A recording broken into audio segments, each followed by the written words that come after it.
While he missed not having everyone here, he found he enjoyed himself also, even more so when the letter arrived from Dorn.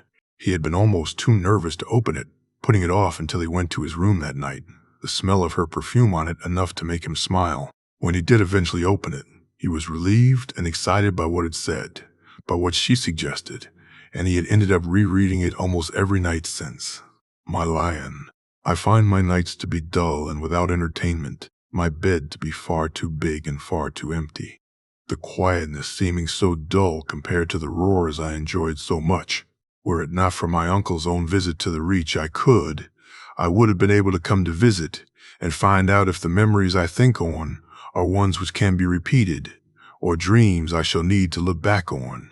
I hope this letter finds you miserable and alone, pining for the princess you left behind, thinking of the delights we shared and will share once more. I have convinced my father that a trip to Casterly Rock is in our interests, that a second set of eyes on the lions is a good thing.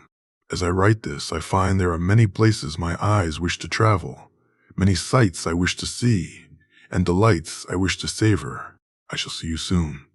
But until then, I will think of you, especially when my hand invariably begins the work your tongue is so much better suited for. Ari. Just thinking about the letter and the thoughts of her coming to visit was enough to distract him yet again, though given how Harris was droning on and on, maybe that was not a bad thing. When his uncle's good father left, both Bronn and Satin took their seats, and as always it was Bronn that started things. If words were weapons, then man wouldn't be able to beat Satin here. Bronn said to chuckles from Tyrion and an annoyed glare from his squire. I've been getting better. Satin said, affronted. Aye, put a bow in your hand and we're screwed, but you wield a sword little better than you do a lance. Maybe you're just a terrible teacher. Satin said with a smirk. I'm an excellent teacher, Bronn said. Who have you taught? Tyrion asked, deciding to play along. I taught me, and I'm still fucking alive in my lot, Bronn said, and he found he couldn't argue with the man. He developed an interesting relationship with the former sellsword-turned-mummer assassin. It seemed the man had hopes and dreams for a future that didn't involve doing either. Given what he knew, it may turn out he'd get them, as Tyrion had been almost as surprised at Bronn's appearance at the cave as the man himself was by what Tyrion was doing there. I fucking knew it. I knew there was something about the boy. He's a fucking Targaryen, isn't he? Aye, he is. What do you intend to do with that information? Tyrion asked as Lygeron moved forward. Thankfully, Rhaenys was still sleeping, as he had some control over his own dragon. I intend to do fucking nothing. I'm not a fool, though it does mean I've got a better chance of getting me castle now. Castle? Aye, a castle. A small price to pay to a worthwhile man. Bronn said with a smirk. You think you're worthwhile? I think I can be. You've already found that out. I'm sure the boy will too, in time. You do realize we could just kill you, Tyrion said. Aye, but if that was who you were, then I'd be dead already, Bronn said, and Tyrion laughed at the man's logic, sound though it was. It had turned out to be a blessing in disguise, as it seemed that Bronn wasn't the only one who was eager to know what Tyrion did on his visits to Tawdy Vaults. While he knew now the man could be counted on, he wasn't sure that Satin finding out the truth without Jon and the others here to speak to him was a good thing. Any word from the Tony, my lord? Satin asked. No, it should be done by now. They will no doubt be on their way home soon, he said, seeing the boy smile at that. Good, the boy said, and Bronn jumped on it faster than he could. What's wrong? You miss them that much? Is our company not good enough for you? Or is it just that we don't smell like a rose? Bronn said, and the boy stood up angrily before he composed himself and looked to Tyrion before leaving the room. Bronn sat there with a little smirk on his face while Tyrion just shook his head. What? The boy needs to learn. Jai, Bronn said nonchalantly. Learn what? He needs to be able to have the piss taken out of him, especially over that. You really think? He asked, still not sure Bronn was right. Aye, he and the rose, though they don't fully know it yet. How do you know? He asked, wondering how he had seen what Tyrion had not. How do you think I knew about Jon, or to follow you? There's a reason I've lived this long, and it's not just that I'm good with a sword. The rest of his day he went over figures and was happy to see the numbers just kept getting better. The ice trade in Essos was incredible. It was already reaching better numbers than most of the other non-material trade, wood still being the biggest of it all. Their gold production was steady, silver was slightly up, and both their coin in their vaults and their accounts in the Iron Bank had never been higher. He had received a raven from the maester at Winterfell regarding a use for the windwheels that he'd not thought of. Even though they'd used it to pump water, the idea of pumping it around the keep was something he'd not considered. He had set Jardine to the task, and had found the new maester to be a different sort than Kraylin was, though he still wasn't completely sold on trusting maesters. "My lord a raven," he heard Satin say, and so he pushed the books to one side and took the raven from the boy, opening it eagerly when he saw the golden lion seal. "Tyrion, we are ready to depart and should arrive home within the moon. Jon won the duels yet again, and there were some other matters which we need to discuss.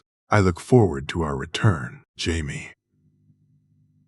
"They're on their way back. Jon won," he said, and saw the smile on Satin's face, and thinking on Bronn's words, he wondered if it was Jon's win or Loras's return that his squire was happiest about. "Is there anything else you need, my lord?" Satin asked.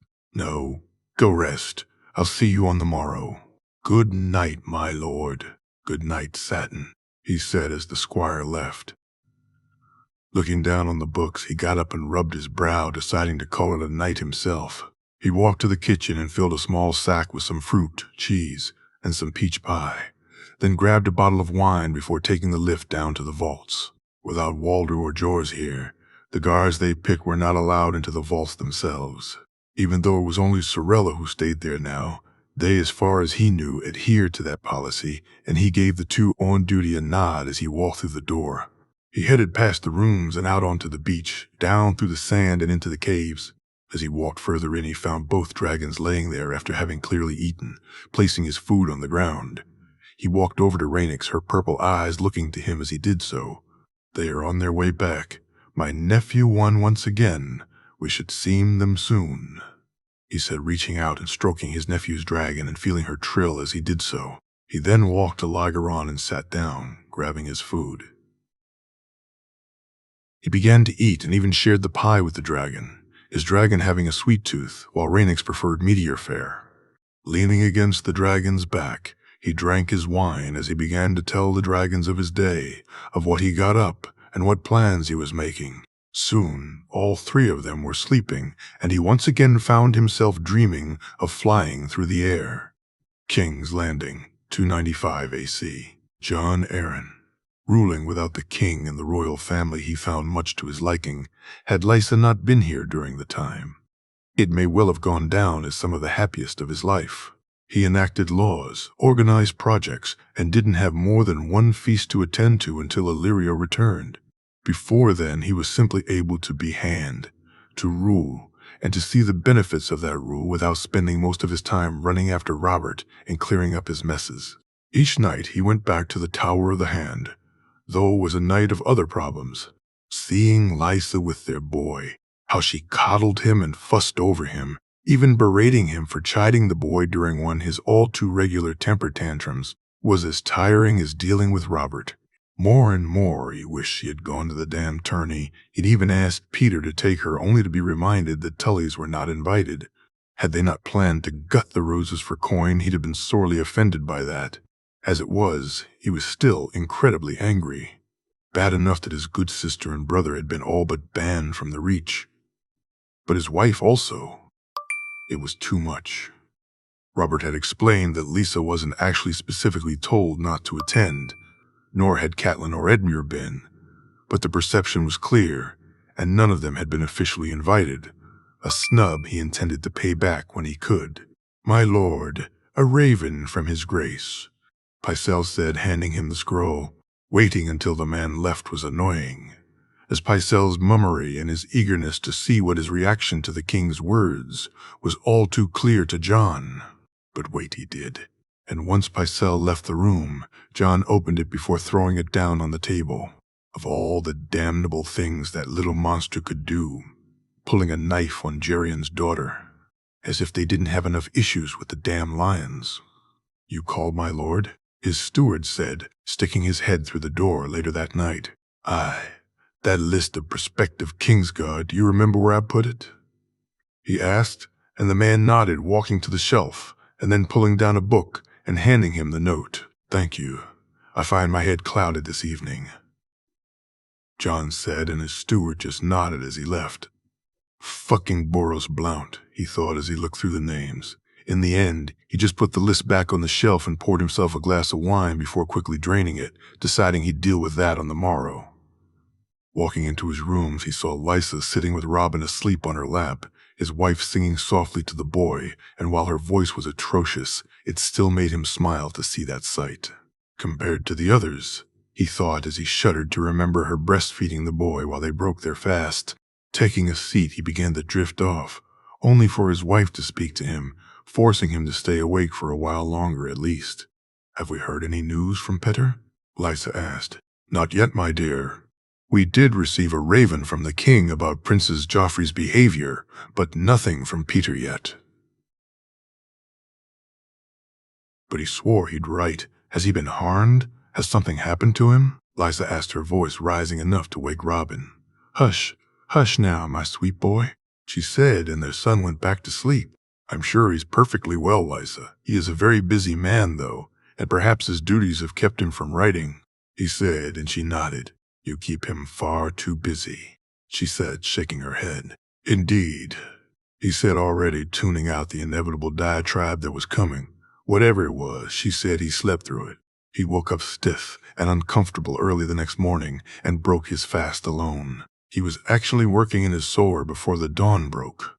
Illyrio's coin had been an incredible boon, both through taxes and through loans, and barring giving the man access to one or two markets, and then allowing him to buy some buildings, the man had asked for nothing. Robert had even asked him to join them at the tourney, though the man had reluctantly declined, saying he needed to go back and check up on events in Pentos, but that he would try and return as the king did, though he had in fact returned even earlier. John meeting him and treating him with the deference and respect he had come to realize meant so much to Illyrio. As he read over his papers, he was surprised to see increased taxes coming from Dari and the Valerians. Not that he didn't welcome the extra coin, but from those two it was a surprise.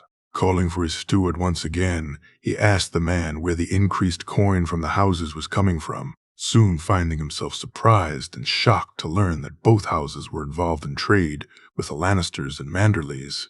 House Valerian. "I can understand. They at least have ships.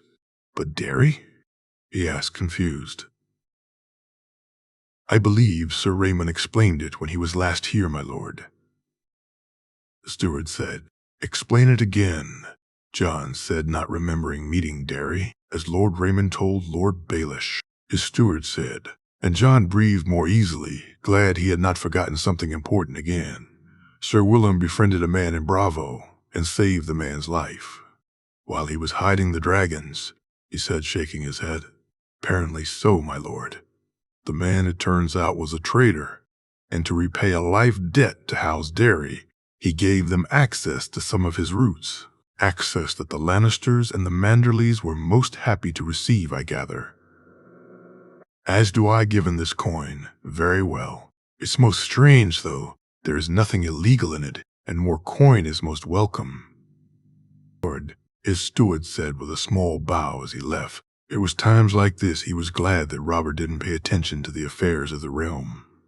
Had he done so, then he'd no doubt be ranting and raving about dragon sympathizers.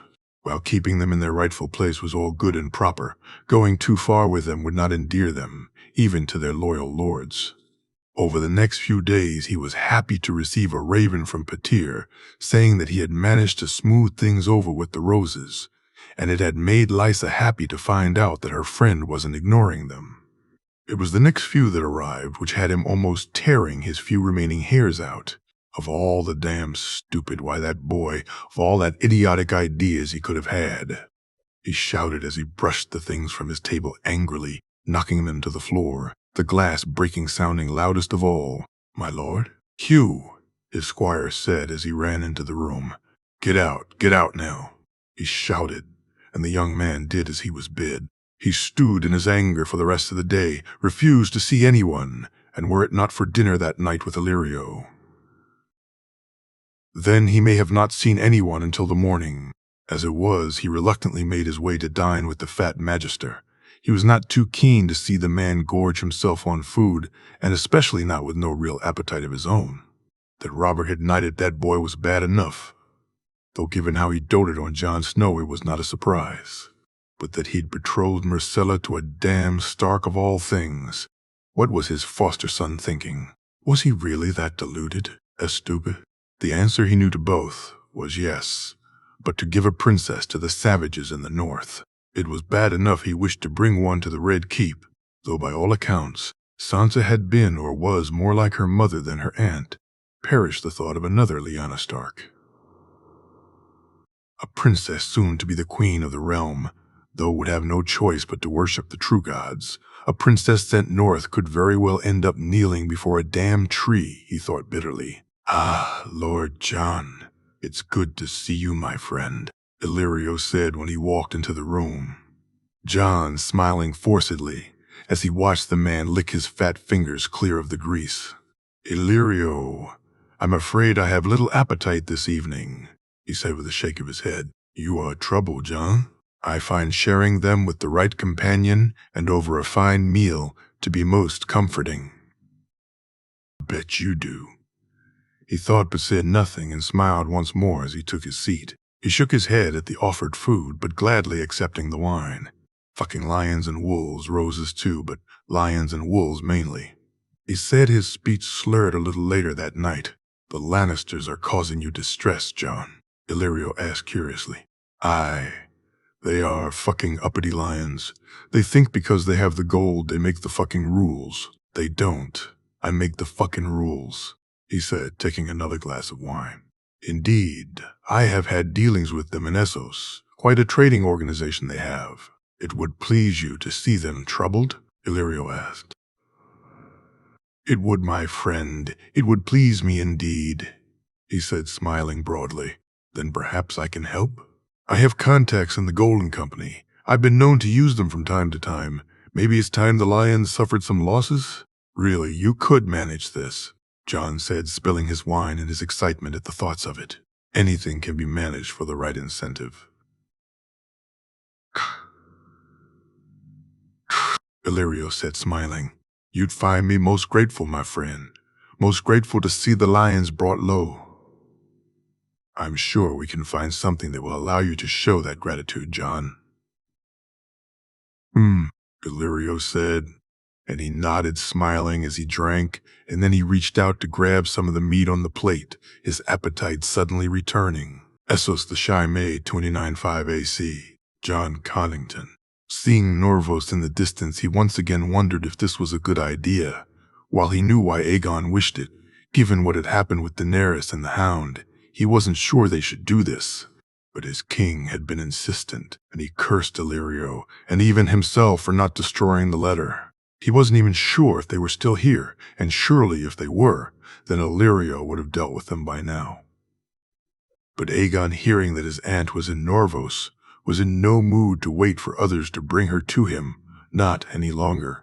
Despite countless conversations, both from him and Septa Lemore, Aegon was convinced he was to marry his aunt, and that together they would usher in a golden age of Targaryen rule. While it was a pretty thought, Jon wasn't sure if Daenerys was a fit consort for his king, the stories he had heard marking her out, more a savage than a princess. "What if she does not wish to marry you, Aegon?" Septa Lemore asked. "Why would she not marry me? I am to be king. We are the last of our line. It is what father would have wished," Aegon said determinedly. "Or he may not.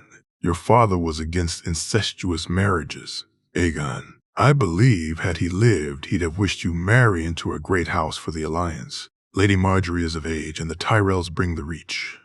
Flowery fools who sat besieging a keep while my father fell.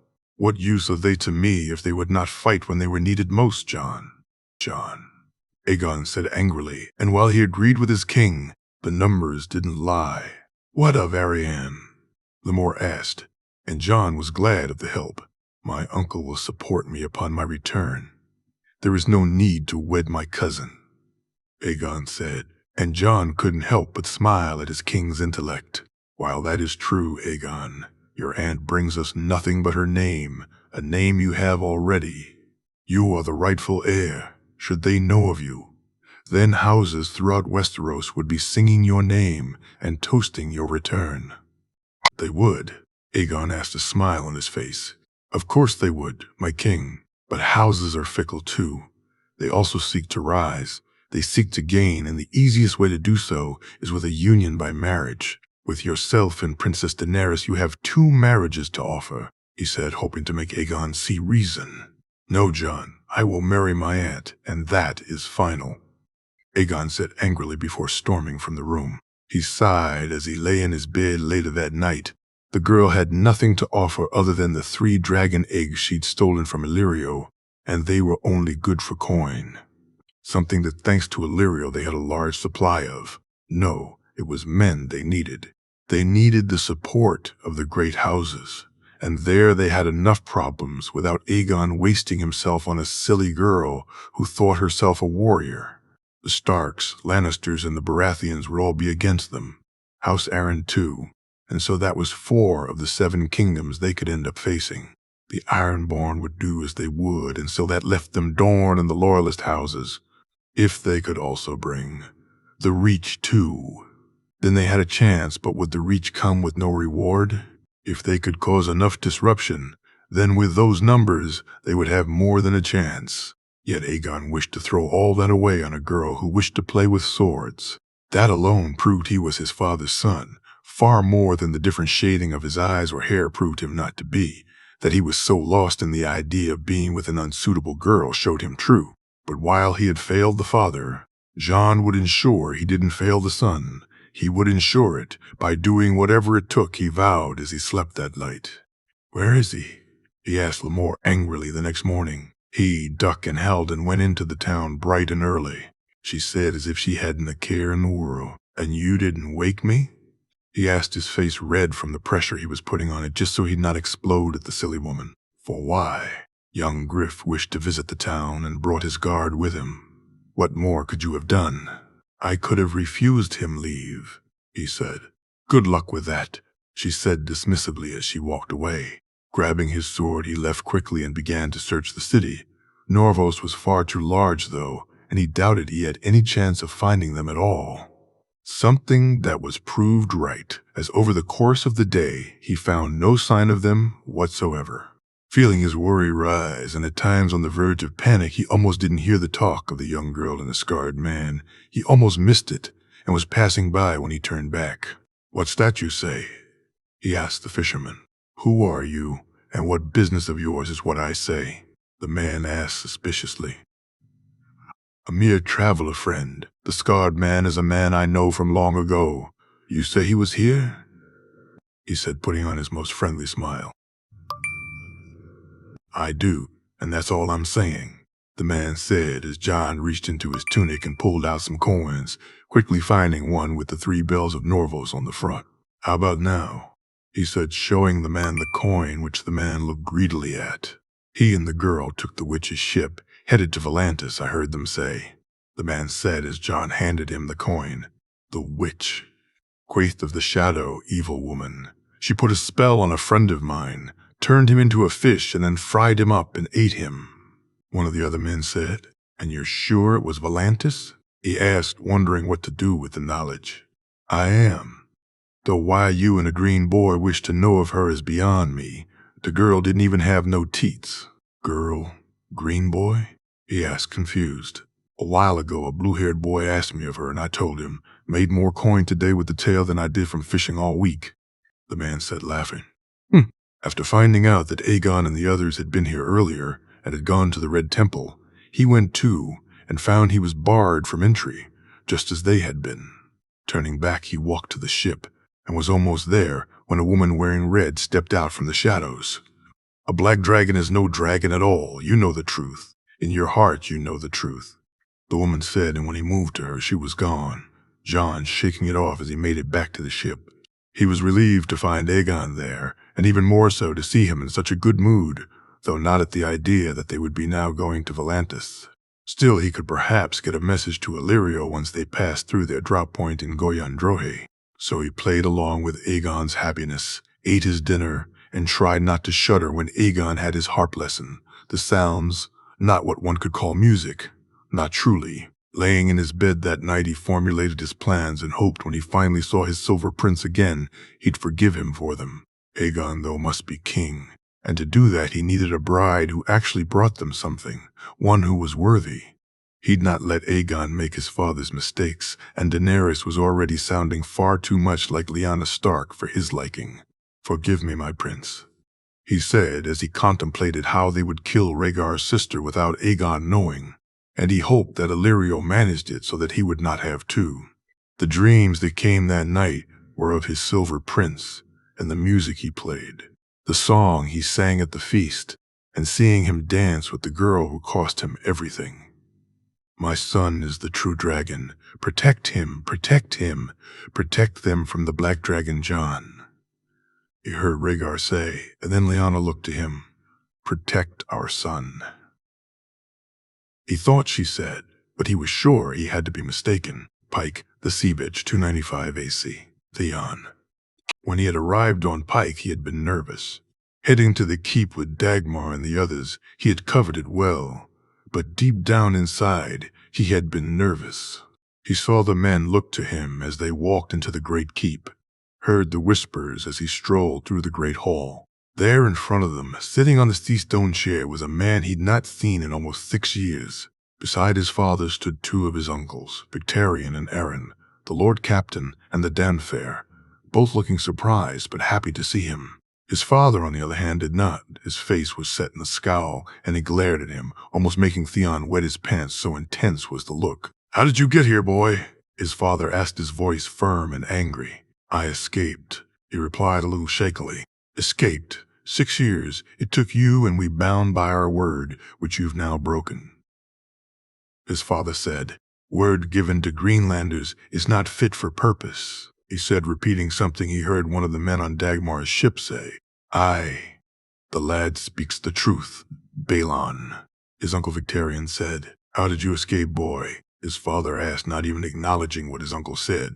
Theon told him the same story as he did Dagmar, of stealing the horse, coin, and clothes, of taking the boat from the man and paying the iron price, of sailing down the coast until he reached Seagard, and then finding Dagmar and coming to Pike aboard the Foam Drinker. "And where is the boat you stole?" his father asked. "I broke it up for driftwood so I'd not be found and gave it back to the sea," he said, and finally saw the smile on his father's face. "You have paid the iron price and come back home.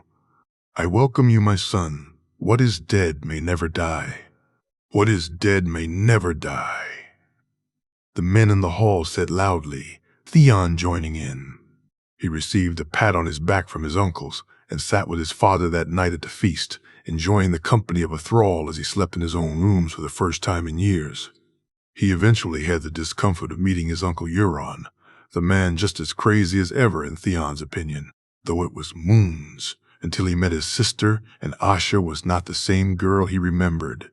"He fucked up," she said as he tried not to scream while looking at his finger on the ground. "You've had more experience than me," he said, draining the ale as Aaron reached over with the burned blade and placed it on the stump where his finger had been.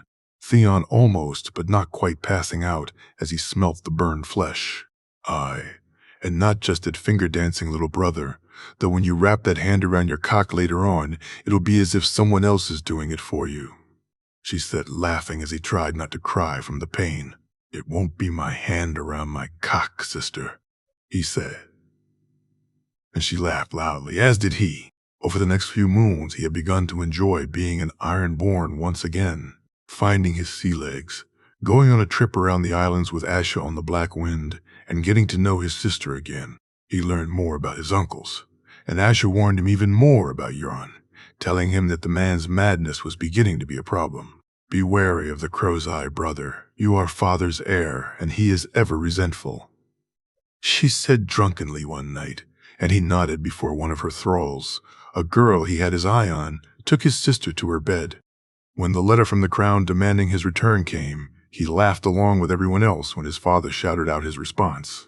"If he wants my boy, he can pay the iron price to take him back, just like Theon did to get here." Balon said the loud cheers, and Theon had never felt so worthy as he did right then. A few days later, he was given his own ship, Asha standing beside him as the new longship was presented to him by his father. He had hoped to call it the Sea Maid, but Asha had japed. It was more a bitch than a maid, and so the Sea Bitch is what he named her. His crew were men he felt he could trust, Moran Botley and his boys, Garin Harlaw, and thanks to his uncle Rymolf, Stormdrunk to steer. "I've given you a ship, and you've gathered a crew. Go and prove me right to do so. Reeve and reeve well, boy, for the time when we show the Greenlanders the true God is soon to be upon us. What is dead may never die," his father said, "but rises again, harder and stronger," he replied as he nodded to his father and walked up the gangplank of the ship. As the ship left, he stood on the bow looking out. He had ordered the men to make for the stony shore, knowing a few small villages that would be easy pickings, just enough to give the men a taste. But there were bigger plans in his head, juicier targets, and all he needed was time and he could get to them. His uncle had tried to take the pinnacle ships, but at sea, that was apparently too hard even for the Lord Captain. Theon, though, knew where they had the best chance to get at one, the best chance to make some true coin, and when the time was right, he'd go there. He wondered how Ned Stark would react knowing his youngest daughter was thrall to Theon Greyjoy. Wouldn't that just be the supreme irony he felt as he thought of Bear Island? Volantis 29.5 AC. The Hound. Everywhere he looked there was fire. Fire on the walls, fire in braziers. These fuckers prayed to it, stared at it, and fucking worshipped it for all he knew. It took all he had to just stand beside the princess when she looked into the flames. Even seeing the visions himself wasn't enough to make him wish to be in those rooms. Yet each day he entered, and each day they waited. The time, it seemed, was never right. And it wasn't just Dany who was pissed off. But the food was good, the wine plentiful. He slept in a warm, comfortable bed, and apart from having to listen to the whinging of Shiera fucking Seastar, a stupid name if he ever fucking heard one, all was relatively good. He and Dany sparred daily, and both even sparred with these fighting priests they had here. Dany doing better than he once. The flames came out. "You need to overcome your fear," he heard Shiera say from behind him as he watched the princess spin and move away from the man with the spear. "Easy for you to say. You ever been kissed by fire?" "No, I didn't fucking think so," she said grumpily. "She shouldn't have said that," Shiera said sympathetically. "No, she shouldn't, stupid fucking cunt," he said, thinking of the stupid red priestess who was lucky he'd not gutted her there and then. "Sandor," Shiera said, chastising him, and he couldn't help but chuckle. "You really think I'll stop my cursing because you ask me to?" he asked the woman. "You have with the princess," she said, smirking, and he glowered at her before turning back to watch as Dany knocked the spear from the man's hand. While she had not yet come even close to beating one of the fiery hand, she had better luck with some of the men who were training and hoping to be one someday. The princess practically skipped over toward them, a smug smile on her face, knowing they'd seen her beat the man. "I told you I could beat him," Dany said happily. "Aye, and you did," he said before Shiera spoke and annoyed the princess. "Come, we have lessons, princess." "I'm not in the mood," Dany said. "Daenerys, you promised I'd let you spar and then you'd take your lessons seriously," Shiera said, looking to him and then to her. "You said I could spar with Sandor and we haven't yet," Dany said. And Shiera nodded reluctantly. "Fine, 1 more hour and then you come, Dany, no more delays." "I promise, Aunt," Dany said, and he waited until he was absolutely certain that Shiera was gone, the woman's hearing far too attuned to them. "You fucking liar," he said, picking up his sword. "I didn't lie," she said, smirking. "You fucking did, Sandor," she said, mimicking Shiera's voice, and he couldn't help but laugh loudly. "Come on, let's spar, and then in an hour I'll drag you to her," he said, smirking at the pout on her face. In the end, he didn't have to. After a few minutes sparring, he could tell that despite herself, her heart wasn't in it. Dany instead was just using it as an excuse to annoy Shiera, something they both did on occasion, more to alleviate the boredom that could sometimes set in than out of any malice towards the woman. He knew she loved the lessons the woman taught her, the tales of her family, and apart from when Kinvara would speak of her nephew, it was Dany's true favorite time in this place. Finding her standing looking out at the city from one of the balconies later that night, he heard her sigh as he walked up behind her. "What?" he said when he reached her. "This is boring," she said. "Then stop standing here," he replied with a chuckle. "Not the standing, the waiting. We must wait until the moon is right, princess. What the fuck does that mean? The moon looks right to me," she said, shaking her head. "Do you want to see your dragons?" he asked, reaching out to turn her to face him. "You know I do," she said eagerly. "The we wait and then we fucking leave," he said, and she smirked. "My nephew, do you think he'll be like Viserys?" she asked softly. "If he is, then you'll fuck him up, will you not?" he said, and she laughed. "We'll fuck him up. Aye, we will," he said, and he walked with her to her room. Making his way down the corridor, he checked behind him to make sure he wasn't being followed. Opening the door as quietly as he could when he reached it, he closed it behind him, and then he moved to the bed. "How is she?" Shara asked. "Bored. She wants to go. We will be soon. Now come to bed," she said, looking at him as she moved the sheet to one side, showing some but not all of her body to him. He undressed and moved in beside her, flinching as he always did when she reached out and touched his face. Closing his eyes, he felt her lips on his, felt her hand slide down his chest. When she touched him, he almost spent, her fingers soft and graceful, and yet she was fully in control, just like it had been since she first welcomed him to her bed, and Sandor soon felt what heaven must be like. The next morning he quickly dressed, kissing her as he left. He was under no illusions that they shared anything more than physicality. Still he welcomed it, how she'd look at him, how she'd touch him, and just staring at her as she slept was a gift he was grateful for. River Run 295 AC. Cat. Receiving the raven from Lisa. She couldn't believe what it said. They had knighted him. The bastard had received a knighthood from the king, no less. She couldn't believe it. Why? How? She needed to speak to Petir and hoped he would come to visit soon, though she held out little hope for that. While he had come and stayed in Riverrun since she'd returned, it was only the once, and even then just briefly. Trying to ignore the raven, she went about her daily chores, her routine that she'd come to enjoy. While she had less power here by right than she had as Lady of Winterfell, she quickly had found that in practice she had far more. Edmure was her brother, and she loved him deeply, but it had become clear to her over time that he was not meant to be lord, and he certainly had no real interest in doing the work of one. Her brother far preferred the trappings, and it had been left to her to run the keep, and by definition, the Riverlands. She started with the raising of coin. Vyman she had removed from his position, and he now acted simply as a maester. Edmure had told her she was overstepping until she had pointed out their coin situation, suddenly agreeing with her choices and decisions and leaving her to fix the problem. Utharides was placed back in his position even more firmly now, and between them they had reduced expenses and begun to claw back some of the coin they had been losing. In a little over a few moons she had stopped the rot, and with a small increase in taxes, which while they disagreed with them about, had been accepted by the lords. Kat felt that within the year she'd be in a position where they were saving rather than losing coin. "My lady, Utharides is outside," Pearl said, and Kat nodded to the girl to send him in. "Utharides, were we to meet?" she asked, surprised to see the man before lunch. "No, my lady, it was just, I wished to bring something to your attention," he said, looking around to make sure they were alone. "Please sit," she said, and he took his seat facing her.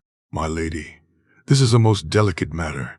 It has come to my attention that Maester Vyman has been visiting houses of ill repute," the steward said, and she looked at him in shock. "But maesters swear a vow of chastity, do they not?"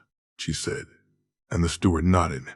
"Indeed, my lady, but it makes me wonder if perhaps we need to look at the books even more, and also perhaps even the maester's budget itself," Utharides said, almost whispering. "You think him stealing from us?" she said, her voice full of bite. "I hope I'm wrong, my lady, but perhaps it's for the best if we should purchase his supplies ourselves for now." "Very well, should you find more, then come to me." Then come to me, she said, and Utharides nodded as he moved to the door. Utharides, let us keep this to ourselves for now. It took them a week to find out the truth. And during that time, 2 things happened. She received a letter from Petter telling her he would be arriving soon with news of great import he'd rather speak to her personally on, and Vyman disappeared. She sent men to find the man and found he had gone completely. He had taken all of his belongings and disappeared. Thankfully, they were able to send a raven to the citadel and request a new maester, even if for some time it would be the only raven they could send. Though Utharides was at least able to take ravens in and feed them before allowing them to fly back to who had sent them. When the day of Petter's arrival came, she found herself dressing in her best, her hair tied behind her head showing off her neck, and a part of her felt foolish for doing so. "Cat, you look beautiful," Peter said, kissing her hand and then her cheek. "Thank you, Petter. Edmure is off hawking, so I'm afraid it's just me. Then I shall consider myself most fortunate indeed," he said, smiling, and she smiled back at him as she led him into the keep. They had a lunch prepared and ate it privately, Cat most eager to find out the news and not wishing to wait any longer than needed. When Petter told her that Ned and the children attended the tourney, she almost cried. When he told her that Lady Janelle accompanied him, she couldn't help herself and asked the question she dared not find the answer to. "Ned was with Lady Janelle?" she asked, her breath coming in short gasps. "They were together, Cat. I did not see anything untoward," Petter said, and she felt her breathing return to normal. "Though I must admit I was not around them at all times," he said a moment later, and she found herself reaching for her glass and nodding. "The children?" she asked, trying to put thoughts of her husband from her mind. "They looked well, Cat. Young Sansa is the very picture of you at that age, and Robb is such a fine young man," Petter said, and she smiled at that, her children living up to her principles at least. "Arya, Bran, young Arya is quite he said before pausing. "Peter." "I'm sorry, Cat. Forgive me. But she seems quite a handful. She spent most of her time with the youngest Mormont daughter, and she was partly responsible for the incident with Prince Joffrey," he said, and she could see it hurt him to tell her so. "Ow?" she asked, horrified. She and the Mormont girl were playing with the wolves, and Prince Joffrey was escorting Lady Marjorie through the gardens, Peter said, and she felt her anger rise. Marjorie. It was supposed to be Sansa, not Marjorie. She knew they'd ruin this. She just knew it. "Not Sansa?" she asked, looking at him. "The prince was merely being polite, Cat. That and— Petter, please," she pleaded. "I believe Lady Sansa was spending her time with Jon Snow, Cat," Petter said, and she saw red. She barely heard the rest of the story, something about wolves and Joffrey standing up to protect Lady Marjorie from them. It was when Peter spoke about the other bastard and the things she said to the prince that Cat rose to her feet. This girl, this is the bastard from Casterly Rock, Joy Hill?" she spat. "It is Cat," Petter said, standing up and walking over to her before reaching out to take her hand in his. "After that, things happened. Events moved too fast for me to control, Cat. By the time it was done, a duel was being held. Prince Joffrey had been made to look both at fault and a fool, and when it came time for the king's meeting with Ned, Cat, I tried, but Ned was insistent." "Peter, no, please tell me what happened," she asked, her eyes tearful as she could sense what he was about to say. "Ned refused the betrothal. Cat, Prince Joffrey is to be sent to ward in Dragonstone and Sansa, and he are not to be betrothed," he said, and she was glad for his arms when they wrapped around her. She felt herself cry against his shoulder, the tears falling, and only his comforting hand on her back stopping her from running from the room. When she eventually stopped, he looked her in the eye, and she realized just how close they were standing together, and how it would look should someone enter the room. She moved away, but only a small distance, still close enough to touch. "I did speak to the king, though, Cat, and while I couldn't fix things with Joffrey and Sansa, I did offer a solution, one which the king took full advantage of." "A solution?" she asked hopefully. "Brandon, he and Princess Myrcella are to be wed, Cat," Petter said, and she shook her head while looking at him, seeing his smile prove his words true. "They are?" she asked, and he nodded, and the hug and kiss she gave him on his cheek were far happier than she would have believed herself to be able to. But a few moments ago, "Thank you, Petter. It's not Sansa, but a princess for Bran. Oh, thank you." "You never need thank me, Cat. You know that," he said, brushing a stray hair from her face. "You are a true friend, Peter. My truest," she said, and this time she kissed his lips before she quickly moved away. "Forgive me, she said as she walked quickly from the room. She spent the rest of the day trying to allow the fact that Bran was to marry a princess settle in, and while it filled her with joy, it felt wrong. Off. It was supposed to be Sansa. She was supposed to be queen. Going over and over events in her mind, she tried her best to put that and other things out of her head, but found herself unable to. Ned refusing the betrothal, Sansa spending time with the bastard instead of the prince, the other bastard making up lies to make the prince look bad. Try as she might, she couldn't help but see the pattern, and yet she couldn't figure out the endgame. Other than the bastard usurping her son, she couldn't see what it was that the bastard was up to. These moves made no sense to her. Bran married to a princess would mean that even should something happen to Robb, then her other son would inherit Winterfell. It was only that night she began to see it. The knighthood. This was all about the knighthood. He had tricked the king into knighting him. He had his father's ear, and so Bran would be his squire. The king would welcome it also, and once he had her boy with him, then accidents could happen. She almost ran to Petyu's room, such was her worry, and was relieved when he opened the door and allowed her inside. "He means to kill Bran," she said loudly. "Who does?" "Jon Snow. He means for Bran to be his squire. You must help me, Petyr. It cannot happen. You must speak to the king," she said, and he nodded, looking her in the eye as she walked further into the room.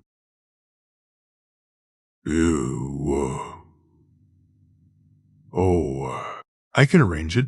Would it work if it was your uncle?" he asked, and had she been more attentive, she'd have seen both his smirk and the fact they were standing by his bed. "Aye, the Vale. He'd be safe there with Brynden, and with Lysa. You will help me, won't you, Petter?" "Of course, Cat, you can always count on me," he said, and she allowed him to put his arm around her shoulder as they sat down on the bed. Volantis, 29.5 AC. Dany. While in a lot of ways she'd enjoyed her time with the Red Priests, and even more so with her aunt, though what relation Shira really was to her was so many times removed, she couldn't even begin to understand it. It was also incredibly frustrating. She had come here for help with hatching the eggs that she spent every night curled up in bed with. She spoke to them. At times felt she could hear a voice speaking back to her, and she could certainly feel the life inside them move. But for the moons she had been here, not once was she told how to hatch them. And apart from the vision and knowing that she didn't have the items needed, not once had she tried. Instead, her time was spent reading, studying, and training. And while she had learned a lot, she still felt she was wasting time. Shira had told her tales of her family, of her time with them in Westeros, of Bloodraven and Aegor Rivers, of Daemon and Daeron. Yet it was her aunt's stories of who her nephew would be that she found the most interesting, along with Kinvara's own tales of him. When our family arrived on the shores of Westeros, it was running from an event that 300 years later people still speak of, Shira said. "The Doom?" she asked inquisitively.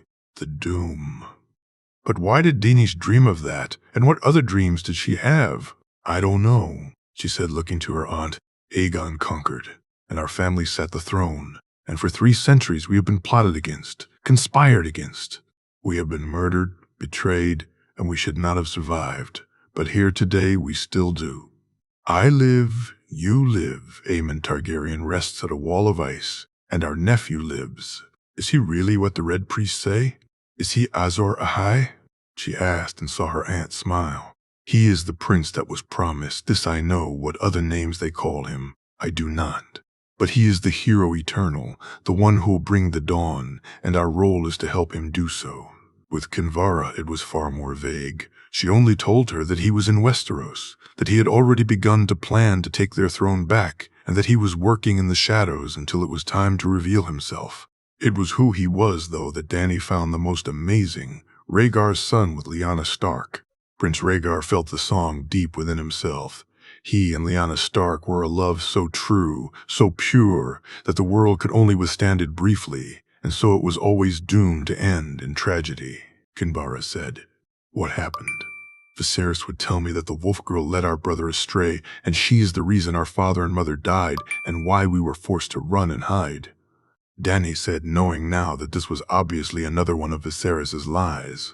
"All tales have truth in them, princess, and even that one can seem to be right, but only to a blind man. Your brother was always destined to fall. Lyanna was always destined to fall. Magic that strong, the magic used to bring the prince to life, has a terrible cost, but one which needed to be paid," Kinvara said, her voice never losing its calm tone. "So my family had to fall so my nephew could be born," Dany said bitterly. "No, your brother and his wife did. The rest was down to the greed of men," Kinvara said. "His wife, but I thought," she asked confusedly, "your family had taken 2 wives before, had they not?" Though in this case, it was different. Rhaegar and Lyanna loved each other true, and Elia loved another. Papers were signed, ceremonies held, though they matter not, as the seed had taken root and the prince was born. What happened to him? Where was he raised? How was he not found? Where is he? Where is he? She asked, and with each question her voice more eager than the others. In time we can speak on that. He is safe. He is protected, and soon he will be ready. As soon shall we, Kinvara said. And once again another lesson ended like so many others, with Dany left with far more questions than answers. Over time, the priestess had told her little bits more. The Sword of the Morning lived and guarded her nephew's back just as he had her brother's. She told her that when she was in Bravos, Sir Arthur had kept assassins from her door, and that had her path been different, then she'd have gone with him. Dany at first had felt sad at that, and then not as much as she realized that despite it all she liked the life she led. She was bathing when the acolyte came to her room, the girl helping her to dress as she told her that Kinvara had sent for her. Dany finding both Shiera and Sandor with the Red Priestess when the acolyte brought her to her. Something about the room seemed off, though, as if there was an energy of some sort, and when she looked to Shiera, she saw her eyes seem even more vivid, the colors more vibrant. "It is time, princess. Tonight we will see the birth of dragons," Kinvara said, and Dany felt her heart race. "What do I need to do?" she asked excitedly. "Your eggs. You must fetch them and make ready. The ceremony will begin when the sun sets," Kinvara said, and walked away. "Are you sure about this, princess?" Sandor asked, and she nodded, her loyal protector worried about her safety above all, making her feel loved, and so she walked over to hug him tightly before laughing at his response. "Get off me, you fucking idiot," Sandor said. And even Shiera chuckled when he spoke. When she got her eggs and brought them to the large garden at the center of the Red Temple, she could feel the heat coming off them. They practically vibrated in her hands. Laying them down among the stones as Kinvara directed her to do, she looked to the small jar of green liquid the priestess held in her hands. Inside was no more than half a wineglass full. "R'hllor has called us here to bear witness to the dragons being born, to see the prince's kin wake dragons from stone," Kinvara said in what Sandor always referred to as her preachy voice. A red priest then handed Dany a small knife, and Kinvara directed her to the pyre the stones rested on. Walking over, Dany waited until she was standing over the eggs. Cutting her hand, she watched as the blood dripped over them, and then was surprised when Shiera walked to her and took the knife, her aunt too cutting her hand and allowing her blood to fall on the eggs. When she was done, Kinvara called her to her and handed her the jar, pointing to the pyre. Dany once again did as she was bid. She emptied the contents of the jar over the pyre, over the eggs, and she walked back to Kinvara, who called a red priest forward, the man holding a bow and arrow in his hands. Handing them both to Dany, she watched as Kinvara moved her fingers in a circle, and then she, like the others, looked on in amazement as a ball of flame appeared in the woman's hand. "The flame is lit, princess," Kinvara said, a beaming smile on her face. Taking the arrow, Dany dipped its head into the flame and then turned to line up the shot. She fired into the pyre, and then she, Shiera, Sandor, and the others had to cover their eyes at the explosion of green fire. When she opened them, The pyre was alight, and yet the heat felt wrong. The green fire was not a natural one, she thought as she looked at it. When the moon is at its highest, the dragons will be born, Kinvara said, and Dany nodded. It felt like an eternity until she finally felt it. The flames of what she knew now as wildfire still seemed as strong as ever. They still roared high, but she felt it. They were calling for her. They needed her. And so without a thought she moved to the fire. She didn't hear Sandor's screams as she stepped into the flames, didn't hear his footsteps behind him, nor him being forced to the ground. She felt no heat, no warmth, and the only sound she heard was the cracking of the eggs and the dripping of the blood from her hand. When morning came, the fire burned no longer. She sat on the ground naked. Her hair and eyebrows had burned away, and on her shoulders and curled around her breast, they moved.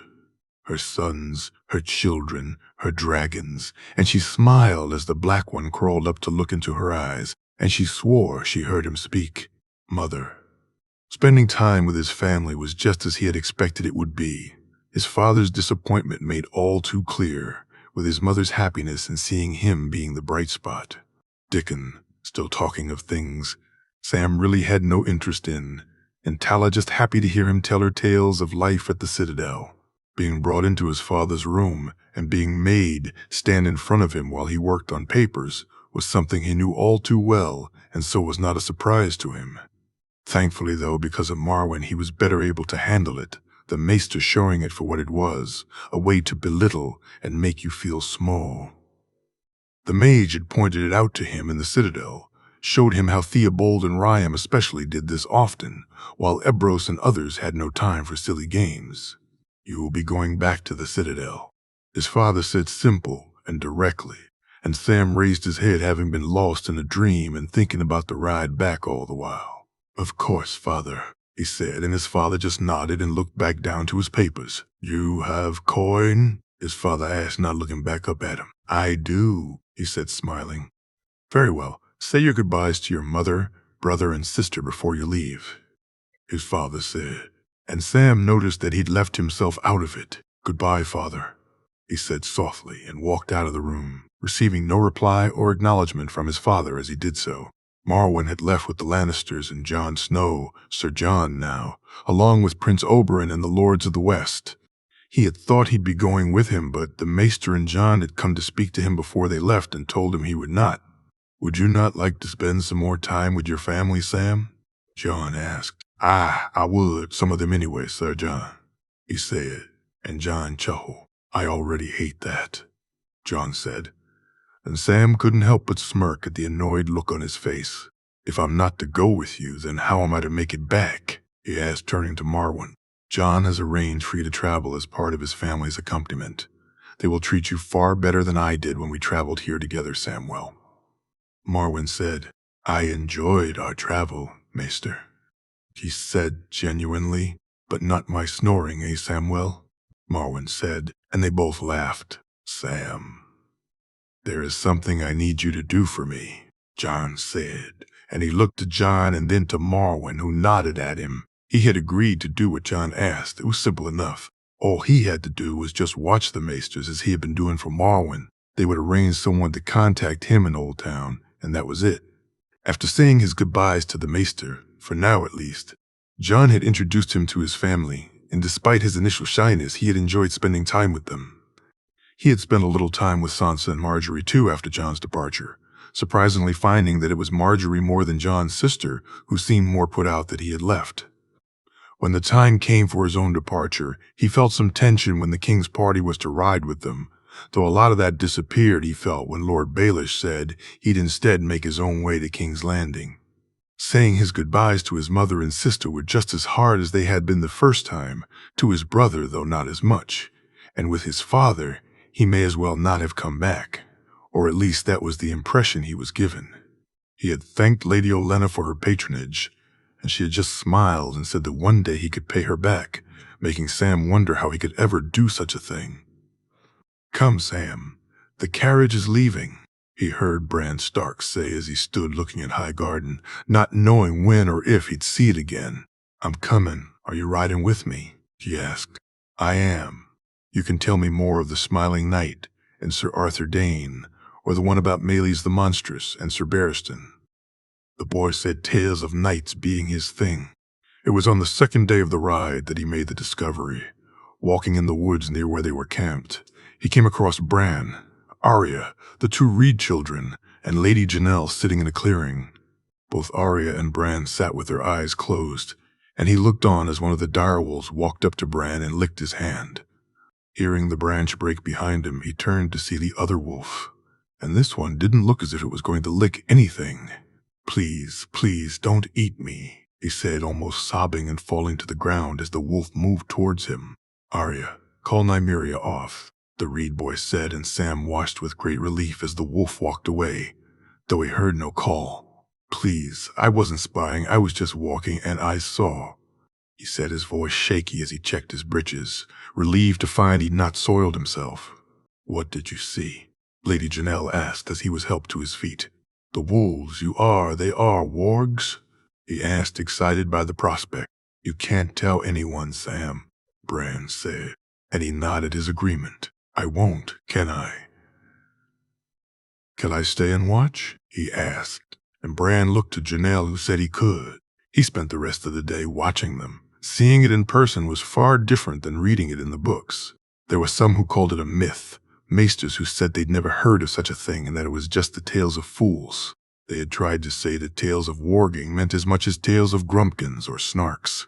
Marwyn, though, said he had met men and women beyond the wall who could do it, and that skin-changing was well known there.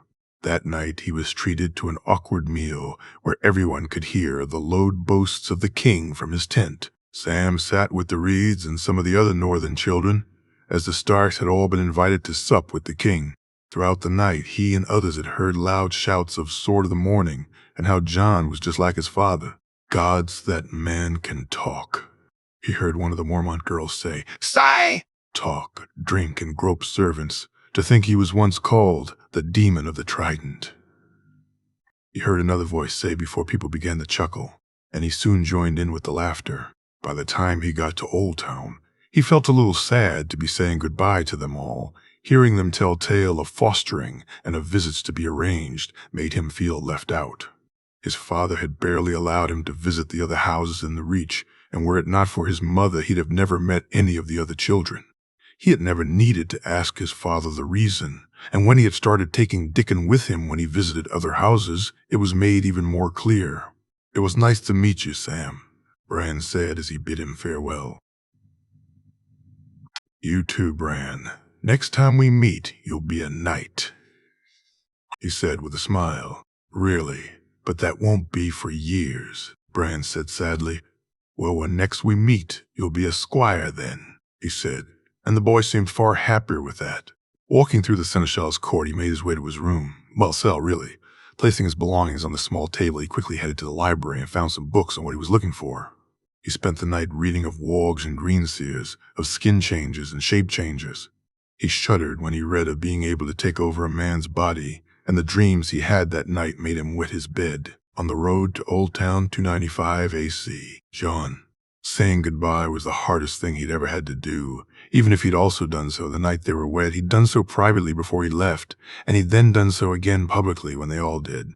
Each time felt like an arrow to his heart, and apart from the last, each time leading to him holding Marjorie in his arms for quite some time. After they were wed, he'd gone back to Marjorie's room with her. It was bad luck for a married couple to not share their bed on their wedding night, and his family had more than their share of bad luck, and he'd not risk more. So he had lain in her bed with Marjorie resting on his chest. He had stayed awake when she slept, and as morning's first light rose, so did he. "Get Jon," she said sleepily. "Go back to sleep," he said, kissing her cheek. "How can I when my husband abandons me so?" She said, her lopsided smile showing she was fully awake now. "We cannot be caught like this, not yet," he said. And she nodded reluctantly. "I know, but soon," she said, and he smiled at her. "Soon," he said as he kissed her softly. "Goodbye, husband," she said, and he felt as if the world itself had stopped and ceased to exist. "Goodbye, wife." The second goodbye was the night before he left. Earlier that day, he had been once again called to the king's table and asked his plans for the future. Your Grace, while I'm now a knight of the realm, I still have much to learn. I can think of no one better to teach me than Lord Jaime, and no place better to learn than Casterly Rock," he said, and Robert laughed loudly. "Aye, lad, he's taught you well thus far. You'll be needing a squire soon, though, Sir John." "Can I be his squire, father?" "Sir John, can I be your squire?" Tommen said, and he heard the yelp from the queen. "Certainly not," Cersei said loudly before she realized everyone was looking at her. "You're far too young to squire Tommen," she quickly added, a plastered smile on her face. "But when I'm older," the little boy said, and Jon felt it best to speak up now. "I'm sure when you're older, his grace will find a most worthy knight for you to squire for my prince," Jon said, and saw the king nod in appreciation at his words. "I don't want a worthy knight, I want a squire for you," Tommen said, and both Jon and the king laughed at the young boy, and possibly for the first time, they laughed genuinely together. "He has you there, Sir Jon," the king said, his smile still beaming as he looked from him to Tommen. "Your Grace, my prince," he said, bowing in front of Tommen, who smiled at him as he did so. Later that night, he had once again gone to Marjorie's rooms, though this time with Lady Olenna's permission, along with a warning to behave as a true knight should.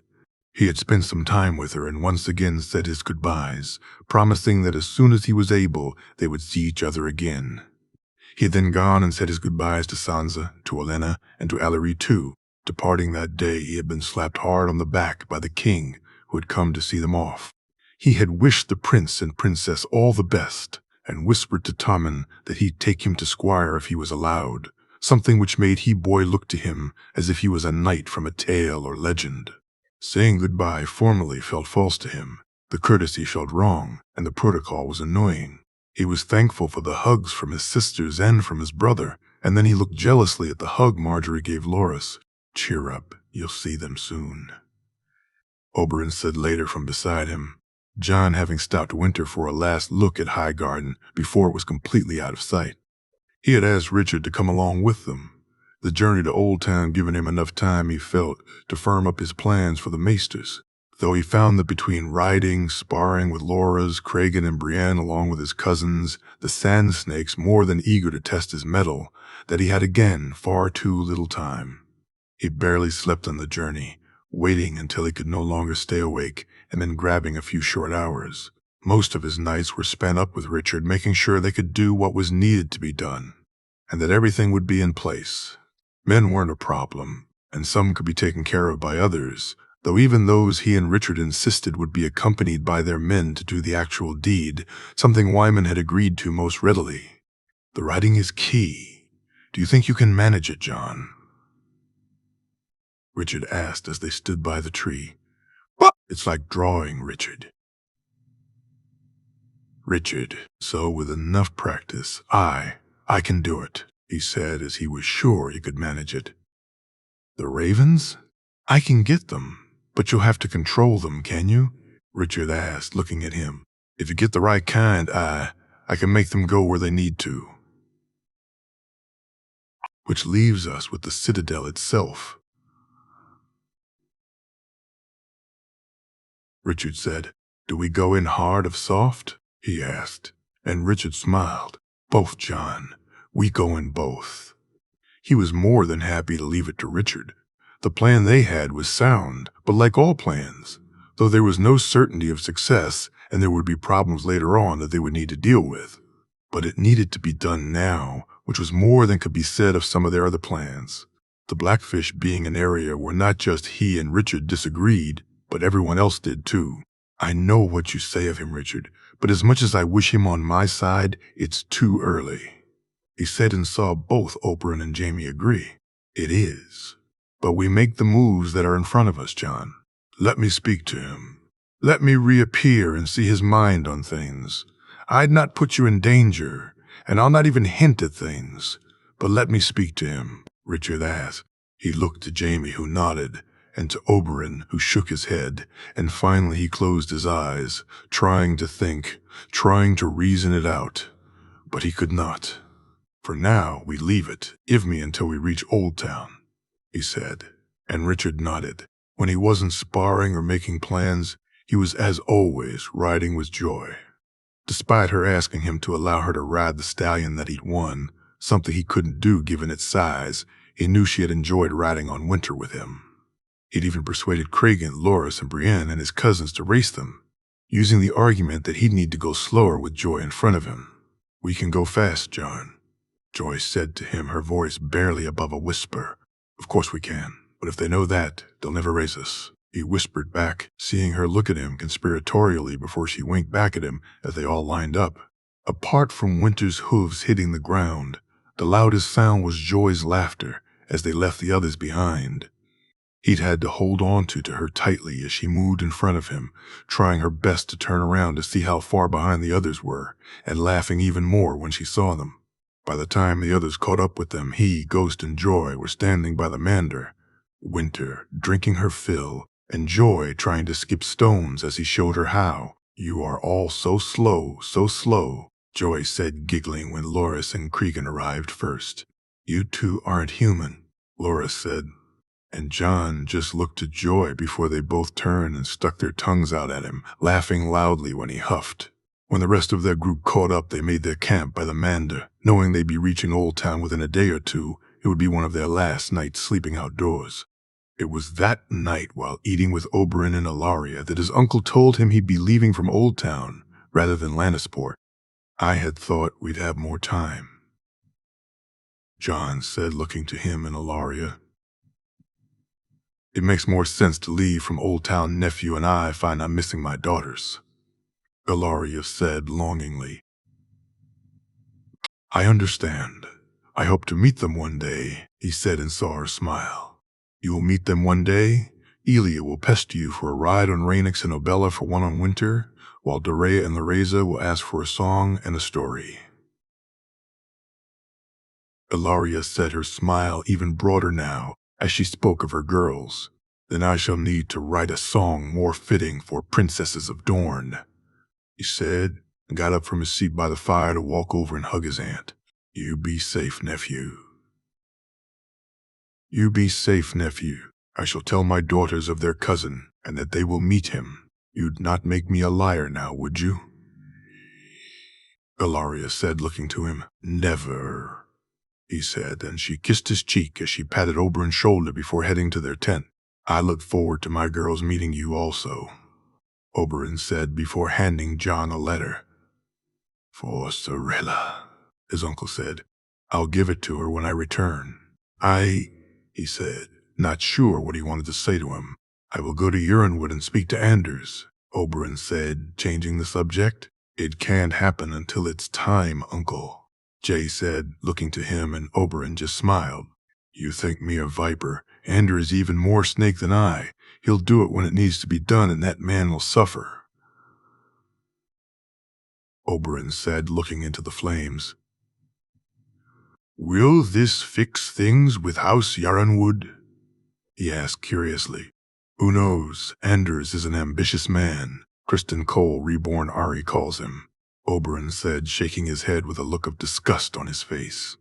"Quentyn fostered there, didn't he?" John said, knowing all too well the story of Criston Cole. "He does, and Ander believes that a woman is not fit to rule, even though in Dorne we know the truth. Ander believes it's a man's duty to be lord, to be prince, and so he has whispered in Quentyn's ear from when he was but a boy. Quentyn would seek to usurp his sister?" John asked, shocked, given how much he knew family meant to Oberyn and Elia, and assuming that all Martells felt the same. "Ambition is a cruel thing, nephew. It starts as a want and grows into a need. Quentyn knows he's seen as lesser than Arianne among the people, by his father, by me, and so he seeks to prove himself. Add in a man who whispers in your ear, and soon his want becomes his need. And finally, you can convince yourself it's for the better good, that it's the others who need you, and for them you must do what it is you wish to do," Oberyn said, and John watched as he raked the fire with a stick, the sparks soon flying into the air. "Why do you allow them to plot so?" John asked curiously, and was surprised when Oberyn laughed. "Lords plot, men plot, women plot. Stopping them is like holding back the sea. A fruitless and pointless task. Stopping the plots themselves should they become an issue is far easier, and should the need arise, you only remove the plotter as a last resort. A lesson I hope I learn, John said, and Oberyn stood up and reached over to him, patting him on the back as he turned to go to his tent. A lesson you've already learned, nephew.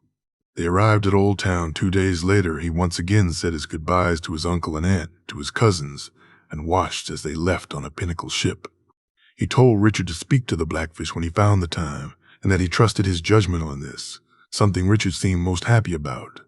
He and the others boarded the Lady Joanna, and as they set sail, he found that despite feeling the loss of Oberyn and Ilaria's presence, he was excited to be going home. He longed to see his son again, to see his sister. Riverlands, 295 AC, Vyman. He felt the walls closing in. Ever since Lady Catelyn had taken over, things had changed. No longer was he in charge of the coin, and no longer did he have Edmure's support.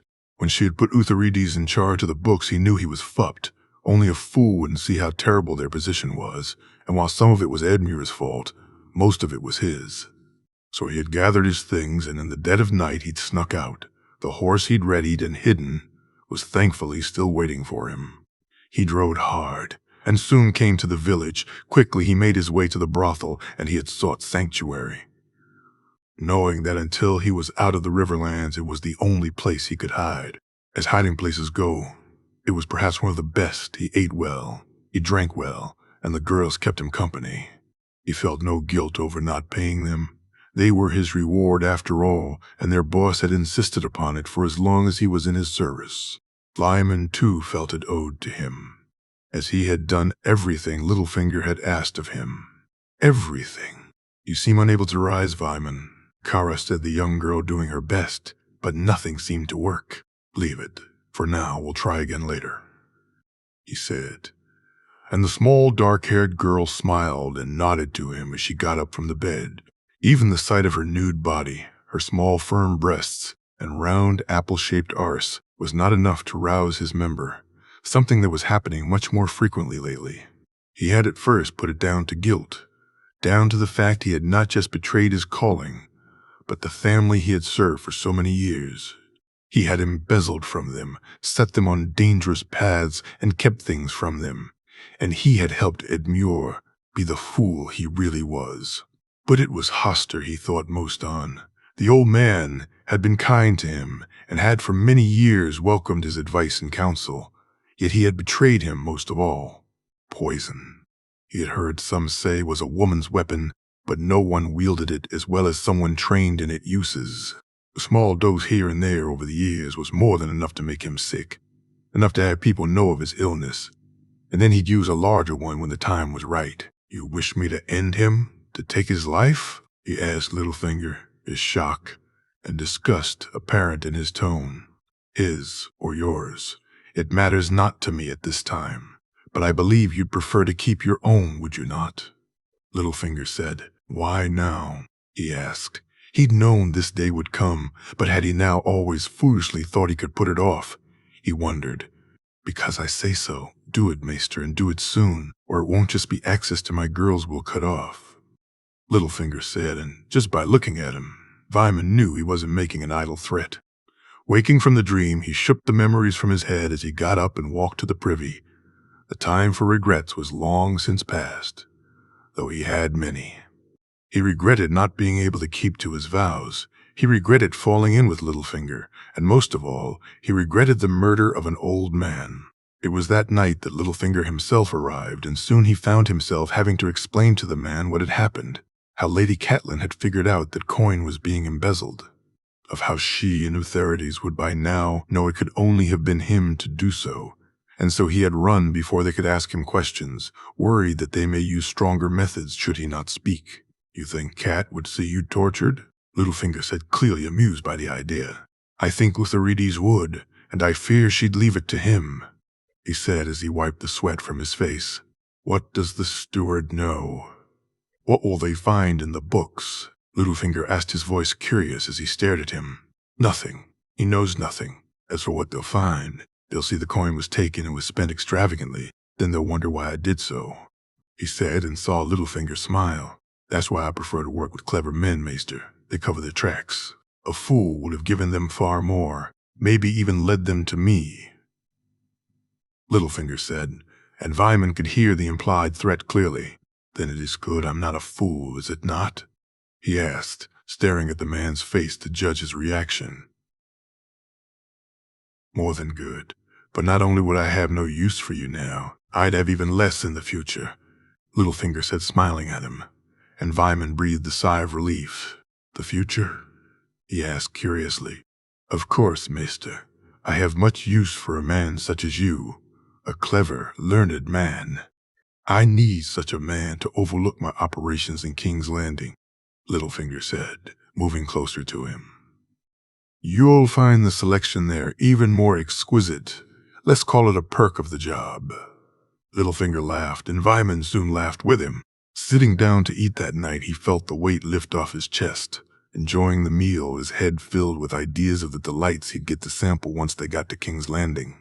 He even felt the stiffness in his breeches and nodded to Kara, who smiled back at him, letting him know that she'd come to his room later. As he undressed and the girl came in, he was glad to see the wine in her hand. He took off his breeches as she poured it into a glass, and he climbed into the bed. Smiling, she handed him the glass. And as he sipped the wine, she began to undress, and he felt himself stiffen more, as her teats were exposed. He quickly drained the rest, laying the glass down. He felt it then, the loss of breath, his throat constricting, and he looked as Kara walked to the door and opened it to let Littlefinger inside. "You drank it all?" Littlefinger asked as Vyman struggled for his breath, his hands reaching to his throat. "He did, my lord," Kara said as she put her top back on and he watched her breasts be covered up for the last time. "You did well, little one. You'll prosper in King's Landing," Littlefinger said, kissing the girl's cheek. "Thank you, my lord," Kara said, smiling as they both walked from the room. As he felt his last breaths, as he felt his throat constrict even more, he would have laughed if he could. Poison was indeed a woman's weapon, being the final thought he ever had. Casterly Rock, 295 AC. AC, Ashara. The tourney had been interesting, to say the least. She had come so close to being herself again, only to see that dream delayed for a little longer. She had seen her son accepted by his family, something that she knew wherever Brandon was, he'd be proud of her and them for. But perhaps the most unexpected, though she had known she had been feeling something for him for some time, was how she now looked at Geryon and he at her. Seeing him standing up for her son and for Dusk had only reinforced what she was beginning to feel for the man, that he was good, honest, and true was something she already knew. That he was a man she was attracted to was also not a new revelation either, but that he was a man she could see a future with was. After the trial, she had spent far more time with him, even to the detriment of the tourney itself. She had found she had missed a lot of the events, and some of them she was sorry she had, and yet she had enjoyed her time there immensely. Each outing, each walk, each time they'd sat at the same table, she'd found herself smiling more, laughing more. She was happier, and so was he as far as she could tell. They'd kissed more than once, and though it had gone no further, she felt it was only a matter of time. So arriving back at Lannisport, and when the others said their farewells to Kevin and his family, she had gone to a small house where a woods witch had set up her stall. "My lady, how may I help you?" the woman asked. "I'm looking for some tansy," she said, and the old woman nodded before moving back to one of the shelves and coming back with a small pouch of it. "You know how to brew the tea?" the old woman asked, looking to her face. "I know," she said, smiling as she handed the woman the copper she asked for. Making her way back outside, she hurried back and arrived just as they were about to set off, finding Geryon looking around before he saw her, and he smiled as she then walked to the carriage. "I had wondered where you'd gotten to," Geryon said, helping her into the carriage. "I had something I needed to do. My lord, perhaps we can speak later?" she asked, her smile making his own soon appear. "I'd like that, Liara," he said, and she nodded. It turned out that she didn't get to speak to him that night, as some meeting or other had been called. As they broke their fast the next morning, he apologized to her and said he'd meet her that night instead. She allowed Joy to miss her lessons that day, the girl unsurprisingly spending the day with John and Cragen, while she helped Daisy with the babe and then went to the Godswood to pray. Kneeling down in front of the tree, she closed her eyes and prayed, seeing him as if he was standing right in front of her, his beaming smile, his sparkling eyes that promised mischief, and the tears came to her unbidden. "Do not cry, my love. Remember, you made me far happier than any man deserved to be," Brandon said as she reached out to touch him. "As you did me. We had so little time," she said sadly, her fingers mere inches from his. But it was the best of my life. Be happy, Ash. Live for me." He sighed as he faded away. She heard the footsteps behind her and turned to see John standing there, looking both worried and almost shamed that he'd caught her at what was clearly a moment she'd wished to be alone. "Forgive me, Aunt. I had thought no one here." "I didn't mean to intrude," John said and turned to move away. "Stay, nephew, please," she said, and she brushed some dirt from the ground with her hands as if to make a place beside herself for him to sit, which he did but a moment later. "Are you well?" he asked, a note of worry in his voice. "I am. I was just thinking on your uncle," she said and attempted a smile, not quite sure if she succeeded or not. "I wish I'd gotten a chance to know him," he said sadly. "Now, he'd have loved you. A swordsman with a wolf who rides like the wind. He'd have dragged you halfway across the north," she said, and this time her smile was far more true. "What would you have done, Aunt, if things had been different? What were your plans?" he asked, looking to her.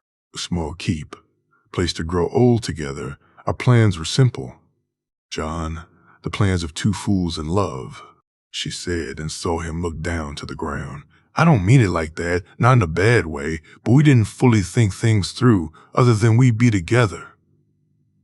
"Tro," she said, her voice tinged with sadness and regret. "I'm sorry you never got the chance for the life you both wished for, Aunt," he said, and she looked at him before reaching out and wiping the tear that fell from his eye. "There is only life, John. We live it and we do our best. Be happy and live," John said. And she gasped in shock. "Aunt?" he asked worriedly. "Why, it's nothing, John, but yes, you're right. Be happy and live. It's all we can do," she said. And he stood up and helped her to her feet. By the time they reached the keep, they were both laughing and japing. Seeing Joy and Cregan playing with dusk while Laura's and Satin sparred, she didn't notice the frown which appeared on John's face. Instead, it was the laughter of her son and of Jerian's daughter that she concentrated on, their happiness fueling her own even more. When she finished eating that night, she kissed her son goodnight as he went to bed and found herself and Jerian among the last to leave. Instead of walking to her room, she walked to the lift, and Jerian looked at her curiously before he followed. Taking it to the top, she soon found the night air to be far cooler than she'd imagined, and she chuckled when Jerian put his jacket on her to keep her warm. "What do you want from life, Jerian?" she asked, looking out at the night sky. "I want Joy to get everything she deserves, everything I can possibly give her. I want her to be happy and safe and to know she's loved." "She does," she said, and saw him nod. "But you, what do you want?" she asked as she turned to look at him. For the longest time, I wanted nothing," he said as he reached over to touch her cheek. "Now I want you," he said, and moved in to kiss her, which she allowed him to do. "For tonight?" she asked when she broke the kiss. "Forever," he said, and she smiled as she kissed him again. She woke the next morning to find him gone from her bed, and she felt the loss immediately. Sighing, she got up and walked over to the jar she kept the tea in and drank it down, almost dropping it when the door opened.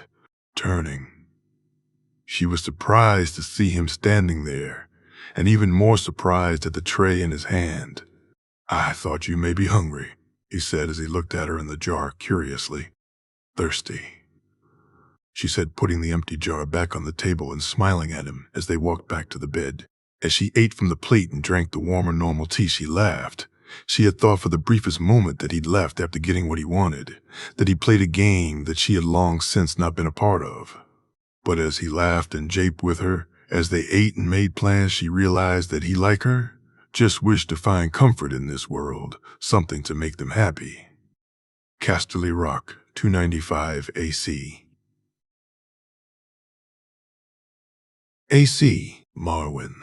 He hadn't had as much time to speak to the prince as he had hoped, either in Highgarden or on the journey back to Old Town. He did get to speak to him a little, to set Sam on his way, and a little more on the ship, though he spent most of his time walking around it and looking at it with awe.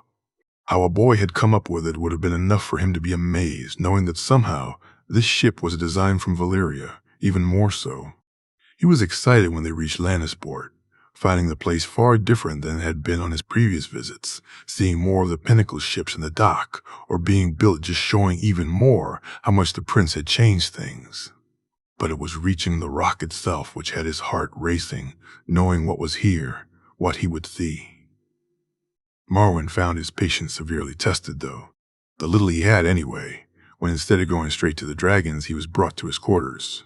It's not that we don't trust you, Maester, but it's more to give them time to know you'll be coming, J. Harry said, and while it annoyed him, he did feel it better to have a dragon aware of you than unaware. At dinner that night, he saw his old friend for the first time in years, Loamara most pleased to see him, to give him the smile on his face. While the others caught up, he and Loamara ate and then went out to the gardens, both men talking of their adventures before he asked the question he most wished to know the truth of. It's true, they are real, he asked, and Loamara grinned. They are, though the prince won't allow us to study them, not completely, Loamara said, though his voice was less annoyed than Marwyn's would have been in the same situation. He doesn't trust us, Marwyn said. Given what he knows of us, do you blame him, Marwyn? That was them, not us, he said angrily. True. Give him time. He will allow us to visit, to see them, and to study from afar. Perhaps in time we can prove our worth, Loamara said, patting him on the back. It is good to see you again, old friend. I heard you have been helping them with their investigations. I did, knowing what they've done. We're lucky it's just the guilty he seeks to punish, he said, still feeling a little upset about the fate of his former brothers. And yet punishment is what they deserve. I can sense your hesitancy, old friend, but they wish me dead. Should they know of you then, they'd wish it for you too. Aye, you have the right of it. Come, let's get drunk, he said, and the other man laughed. He woke the next morning with a heavy head, and so he made his way to Jardine's rooms, surprised that the maester hadn't come to see him the night before. Arriving at his rooms, he saw just what kind of a boon he'd given to his former student. Not just prestigiously, but support-wise. This was perhaps the best place a maester could be appointed to. Forgive me, Archmaester. I was lost in my work, and so didn't come down for dinner last night had I known, Jardine said apologetically. That's quite all right. Many is the time I got lost in a search for knowledge. I came for the morning cure, he said, and Jardine got up from his table and grabbed the herbs, mixing the liquid and pouring him a glass. As he did so, Marwyn looked over the man's work, seeing some drawings of the wind wheels and some pumping system he'd not seen before. He was almost lost in it by the time Jardine came back. This is most impressive, Jardine. Most impressive indeed, he said when the man handed him the glass, which he quickly drank down. I cannot take credit, Archmaester. I'm just refining it for here. Maester Lewin of Winterfell came up with the plan, and Jon Snow designed the wind wheels, I believe. Still, an exciting project. Your time here, you have enjoyed it? He asked, putting the empty glass on the table. I am, Jardine said, and Marwyn smiled at him, patting him on the back. Good. I shall be here for some time. I look forward to working with you, my friend, he said, his voice eager. And I with you, Archmaester. That evening, after eating, he was approached by Loamara and a woman wearing the red robes of R'hllor. The woman was striking, her red hair the color of fire, and she wore an incredible ruby around her neck, one which he found himself drawn to immediately. Hearing her voice, so soft and seductive, he almost for a moment felt under a trance and knew he would have much need of the local brothel during his time in the West.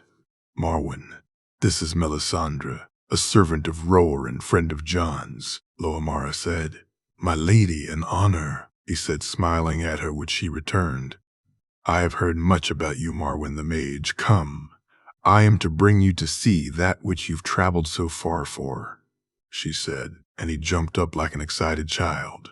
Taking the lift down to the bottom, he found himself walking through vaults. They reached a huge door, and he saw the prince's giant guard standing at it. Once they went through, he was led out through a corridor and past some rooms. "Whose rooms are these?" he asked. "The prince and some of his friends, along with myself and my guards, reside here," Melisandre said. "You have known the prince for long, my lady?" she asked. "I've been serving the prince for many years, Marwyn, but I know him personally, just a little over one." "You are from Essos?" he asked, trying to place her voice. "A shy," she said, catching him by surprise. He would have said more, but as they had walked past another door, he found he was standing in a cove. Walking through the sand, he saw the prince standing by the edge of the sea, the wave almost, but not quite reaching him. For a few moments, he couldn't quite see what it was the prince was looking at, before Jay called him over and directed him where to look. "The smaller one is Ligeron, my son. The larger is Rhaenix, my sister," John said, and pointing out to two small shadows in the distance. Marwyn looked out, seeing the shadows grow larger and larger, and then he dropped to his knees as they finally flew over him, his eyes wide open and his smile larger than it had ever been. "Dragons," he said, and heard the prince laugh. "Aye, dragons, Marwyn. Highgarden, 295 AC. Marjorie." Ever since he left, Marjorie had both felt like she was the happiest girl in the world and the saddest. She was married, John. And she were married, and at times she longed to shout it out so the world could hear, so they knew that she was his and he was hers. Yet at other times she would turn to speak to him or go looking for him, only to find he was not there, and her mood would turn. It was becoming noticeable. Her grandmother, Mother Willis, had all inquired if she was well, and so she had told them some of the truth, how she was just missing John and Laura's, and they had accepted that. Sansa, on the other hand, had not. At times, Marjorie felt the girl to be watching her as closely as Fang did, looking at her with eyes that were remarkably wolf-like. She had come so close to telling her more than once also, just sitting in their embroidery lesson, or today, as they went hawking with Willis, she had come close to just blurting out that she and John were married. "I thought I was the warg," Sansa said, and Marjorie turned to look at her, seeing both Willis and Sansa standing there with grins on their faces. "What?" she asked, having not been sure what Sansa had said. "I said I thought I was the warg, yet it seems it's you who's lost yourself to the birds," Sansa said, and Marjorie shook her head. "I was just thinking," she said, turning away. Whatever could it be that's on your mind, Willis? Do you have any idea what it is that has Marjorie so distracted?" Sansa said, her voice playful. "I do not. I've been trying to find out. Has something happened in the last few days? Has someone perhaps left?" Willis said with a grin, and she scowled at them both before she turned to speak to Mira. She knew they were just teasing, and she wasn't even angry or upset with them, which thankfully they noticed, both of them ribbing her as they moved to the cages. When the hawks were set free, they soon began to race after them, though Marjorie rode far more carefully than her grandfather had, something their grandmother insisted upon. Soon it became clear that Sansa was cheating, and while there was no coin on the day, Willis, she could see, was a little annoyed at it. Though her brother hid it well and smiled when Sansa's hawk won the day, it was later that night when she and Sansa were alone that Marjorie felt the need to bring it up. "You shouldn't have warred today," she said, and Sansa put down her sewing and looked to her curiously. "Why?" Sansa asked, moving closer. "I think my brother wished to show off his skill, prove his training of the birds, and you put him to shame," Marjorie said, though seeing the upset on Sansa's face, she explained further. "I don't mean it as harshly as that. More he wished to impress upon us, and you didn't allow him to." "I didn't mean... I just thought," Sansa said, clearly more upset than Marjorie had intended. "I know, as does Willis. It's just that others do not." she said, looking to her friend. "Oh," Sansa said, realizing how it may have looked. "I'll speak to Willis on the morrow." "No, don't. He'd not like it to be known. I know my brother," she said. And Sansa looked at her. "As I do mine," Sansa said, and it caught Marjorie by surprise. "I don't understand," she said, staring the other girl down. "Gay!" "Something happened. Something between you and Jon. He was sadder when he left, and you have been too." "It's nothing, Sansa," she said, though she saw that Sansa didn't believe her. "It's different now. Me and Jon were different," she said, and Sansa looked at her closely, a frown appearing on her friend's face. "You no longer like my brother?" she asked accusingly. "I love your brother. I've always loved him," she said, as Sansa smiled and how quickly she moved to hug her, then allowed her not to say any more. "He loves you too. I can see it. That's why he was so sad. But you'll see each other soon, and one day you could be married," Sansa said, and Marjorie gasped. "You could be Queen Marjorie. You'd make a good queen and Jon a good king." She came so close to him, telling her to just letting it all out, explaining what had happened and telling her how happy she was that it did. Had someone asked her the next morning why she hadn't, or how she hadn't, then Marjorie wouldn't have been able to tell them, but somehow she managed to keep it to herself. She lay in her bed that night, the drawing of her and Jon dancing in one hand while the other played with the pin he gave her. The blue and green gem sparkling in the candlelight. Placing it on the table, she leaned forward and, closing her eyes, kissed the drawing before blowing the candle out. As she moved to put the drawing on the table, she brushed her finger over the sharp edge of the pin and felt the prick and jumped up. Relighting the candle, she looked to her finger to see the blood pool at its tip and looked for a handkerchief and some water, soon cleaning it up. She picked the pin up and looked as the blood seemed to disappear before her eyes, seemed to be soaked up by the gems, and she blinked once, twice, and looked again, seeing it was still there. Cleaning it. She placed it back before she put the candle out and turned over to sleep. The glade was empty as she moved through it, the weirwood tall and true, and she looked to see Jon standing there. He was taller, older, his hair was longer, and his body more filled out. She moved towards him, and he turned and smiled, the red three-headed dragon pendant clear even in the dim light of the glade. "I knew you'd come," he said. And she found herself lost in his touch as he reached his hand out to brush it against her face. "Always."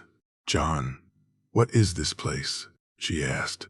"This is our place, my love, a place for us to be who we truly are," Jon said. And as his fingers wrapped around her own, she looked at the ring on his hand. The ring was the Targaryen sigil, the three-headed dragon though quartered, and she had never seen Jon wear it before, nor had she ever seen him so clearly dressed as what he was, a dragon.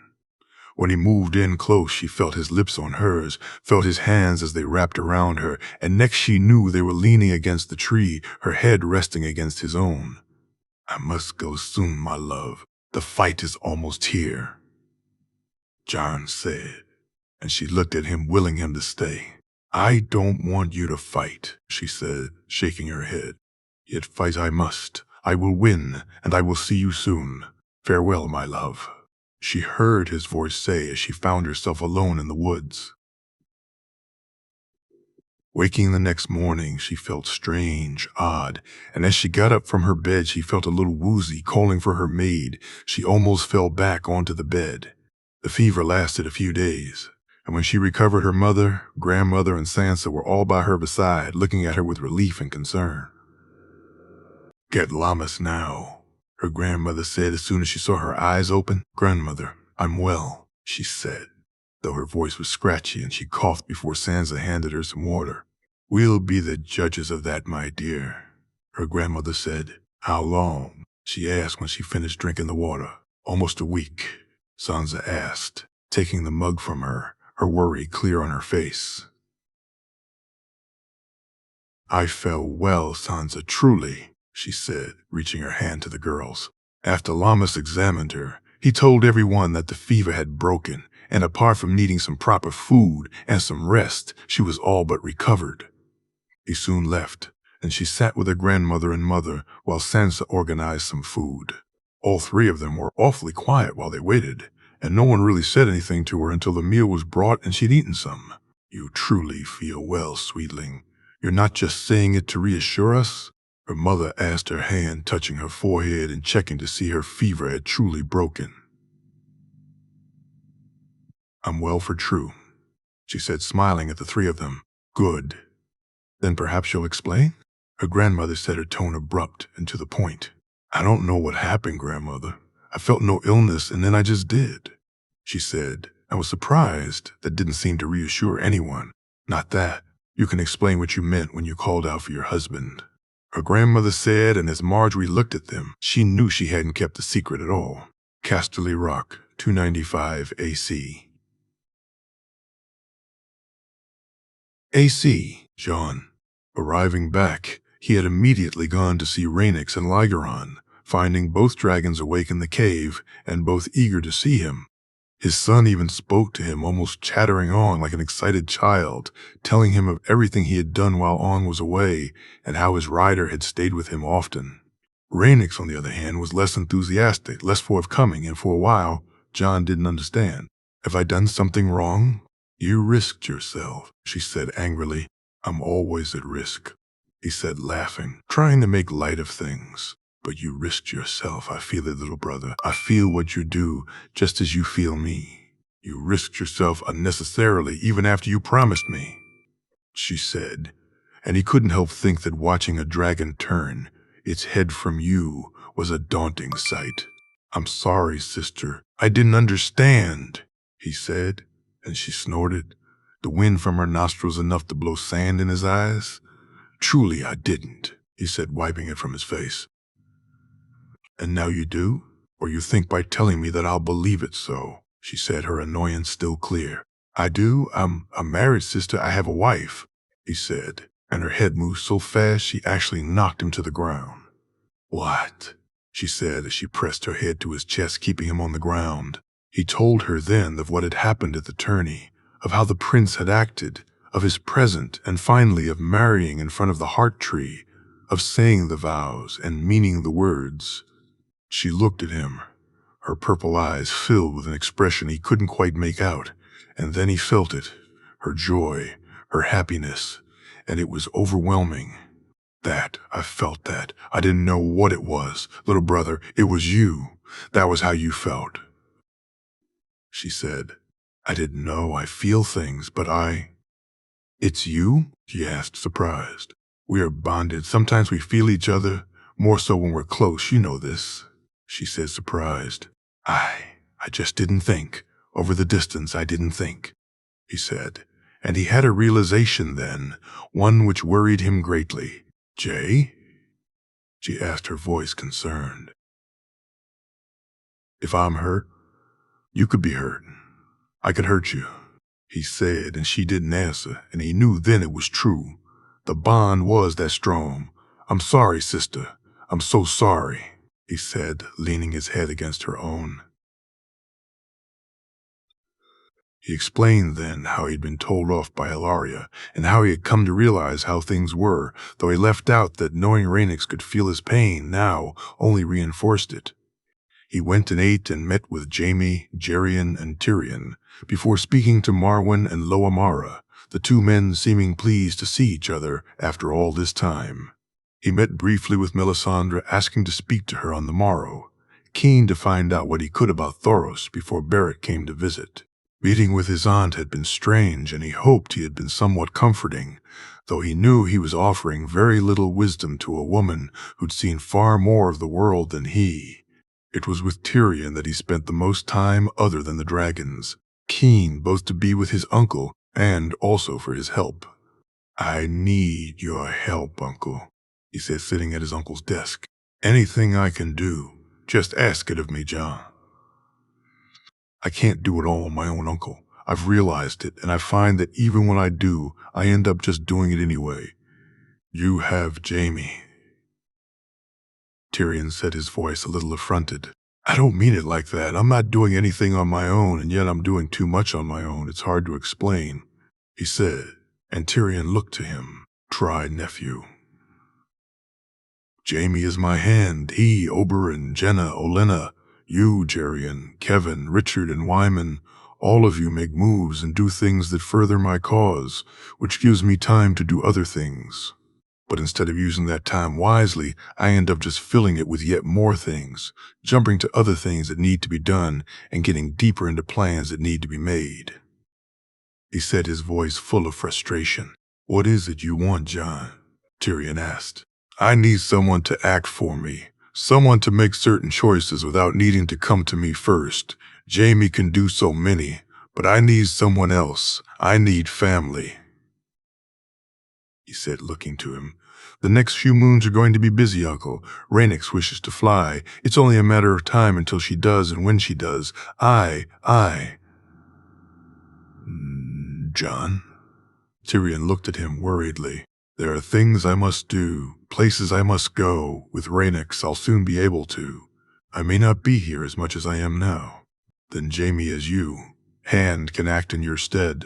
That's his role, Jon. Tyrion said. Do? It is. But he's also Lord of Casterly Rock and Warden of the West. He's a father, Tyrion. Jamie is my Hand. But the Hand is a full-time role, and while in the future he'll have to do so, for now, I'd like him to be able to have a life also. But for me you don't? Tyrion asked, and Jon for a moment didn't see he was japing before he laughed with him. Welcome to my world, Uncle, he said, and Tyrion laughed a little louder. We'll all speak on this, Jon, but you, me, and Jamie need to speak on it privately first. Thank you, Uncle. For this, for staying with them when I was gone. Lygaron is happier than I had thought he could be, and Rhaenys appreciated it too. He said, smiling, showing his relief and appreciation. I was happy to do so, but there was a problem, Jon. Tyrion frowned. There was? He asked, looking to his uncle, who shook his head. Not an insurmountable one, but Bronn knows the truth of you, Tyrion said, and raised his hand when Jon went to speak. He's trustworthy, Jon. Gods help us, but he is. He wishes to serve, wants a castle for himself in the future. Tyrion chuckled. A castle? He asked, surprised. Aye, he's a good man. He's been a good help to me. Well, maybe this is one of the things you can take off my shoulders then, Jon said, smirking, and Tyrion laughed. Oh, why, thank you, nephew. Howsoever can I repay you? His uncle said sarcastically. I didn't mean it like that, but you need a sworn sword uncle, someone to watch your back. Bronn is more than capable, and should he prove worthy, then a keep isn't out of the question, he said, and Tyrion laughed loudly. My thoughts exactly, which is why he is my sworn sword nephew, Tyrion said. Do? At least it's one less person to keep the truth from, he said a moment later. About that, Jon, Satin is suspicious. I'd say Brienne is too. It may be time to tell them. I know. I'll speak to them both soon, he said, standing up and turning to leave. I hear a princess may be coming to visit, he said, looking at his uncle's face and seeing him blush. Obviously, Bronn didn't get the message about keeping things to himself, Tyrion said. Do? Actually, it was Alaria, she said. You and Princess Arianne hit it of Uncle. Jon the First. Life, Uncle, is far too short. We should find whatever happiness we can and grab hold of it, he said, smiling as he thought of his own happiness and pictured her golden brown eyes. She is a princess, nephew. Tyrion said dejectedly. A prince of House Targaryen. My uncle and a future dragon rider. A good enough match for anybody, and a good man who any woman would be lucky to call a husband.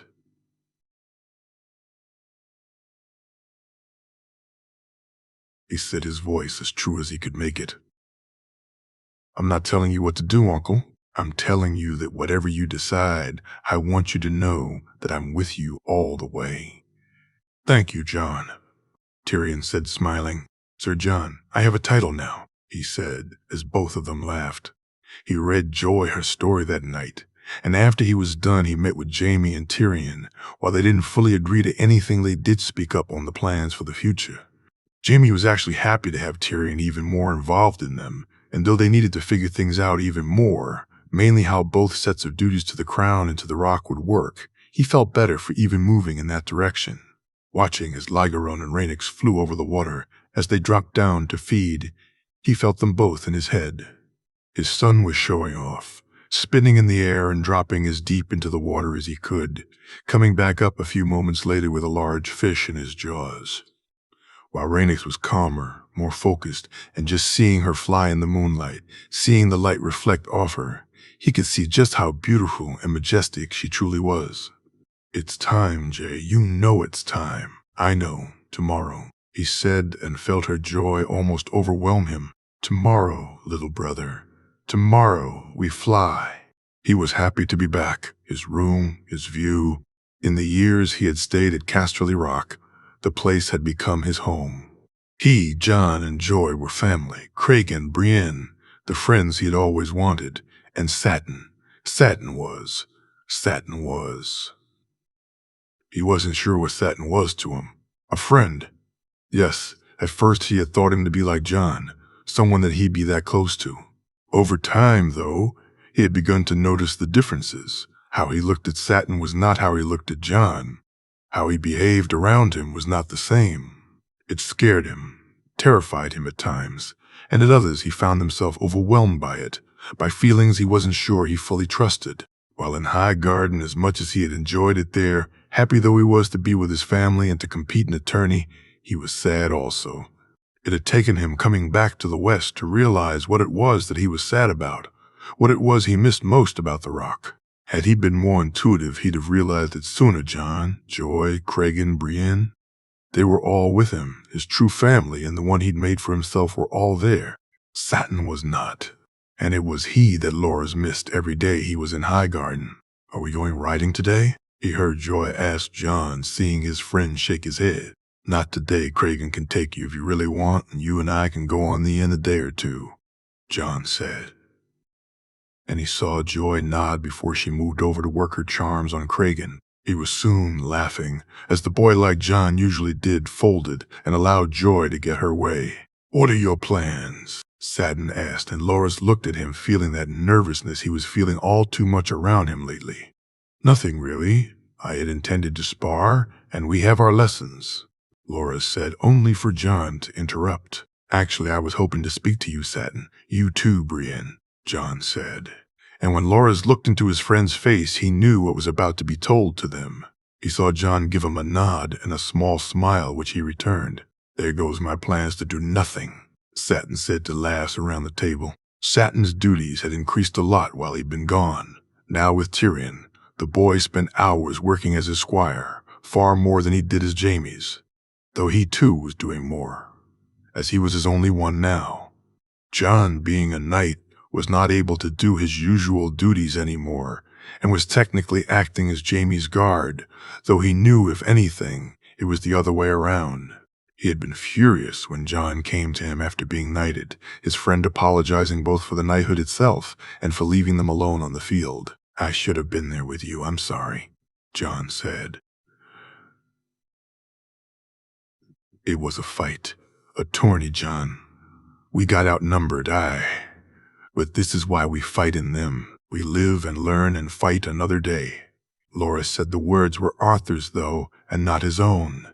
"I know, but had I been with you, had I been close," Jon said, his voice full of regret and self-recrimination. "I'm supposed to take care of you, not the other way around," he said angrily. "What? If I wish to be a Kingsguard one day, and I do, then I'm supposed to take care of you. You're the king. Jon, you shouldn't be worrying about us, not at the risk to yourself. You're my friend. You needed my help," Jon said loudly. "I did not need your help," he shouted. "God, you can't fix it all. We have to do things for ourselves too. I want to improve, get better. How do I do that if you fight my fights for me?"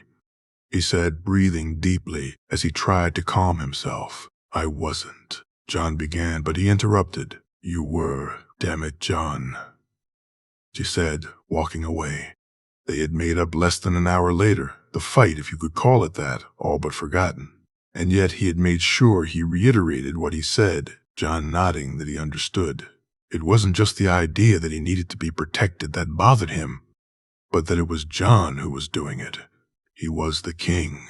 It was his job to protect him, and so he vowed to double his efforts when he got back and planned to train even harder in the future. He intended to go to train now, but as John stood up and Brienne and Satin joined him, he was pleased when John asked him to come along too, glad he could be there when he spoke to them both. Taking the lift to the bottom, they, Ghost, and Sir Arthur walked into the vaults, and John took them to his room, asking them all to sit before reaching down to rub Ghost. I haven't been completely truthful with you both. I have had my reasons, and when I explain, you'll understand. It wasn't a lack of trust. More gods. I don't even know what it was, John said. What is it, John? Brienne asked. My name isn't Jon Snow. It's Jaehaerys Targaryen, true-born son of Rhaegar and Lyanna Targaryen. John said to gasps from Satin and Brienne, only Satin noticing that he didn't make a sound. The rightful king of the Andals, Rhoynar and the First Men, Lord of the Seven Kingdoms, protector of the realm.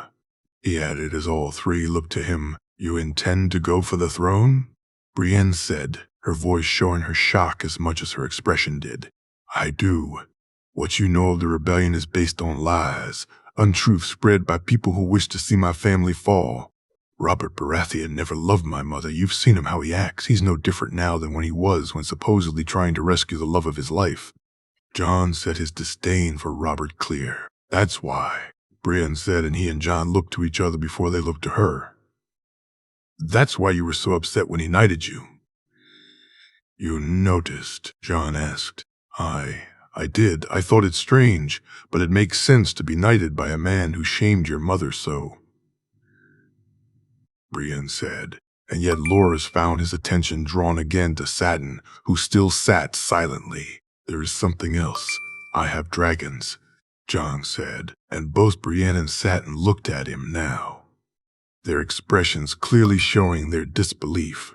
After John explained more, after he told them some but not all of it, he brought them to see the dragons, both reacting pretty much how he expected. Brienne, though, seemed to take it better than Satin. Her knightly code, her chivalric nature appealed to by John's story, while Satin seemed to be lost, almost unable to grasp what was being said and what this meant for the future. Both, though he was glad to see quickly, offered John their support, Brienne going so far to bend to her knee and pledge fealty.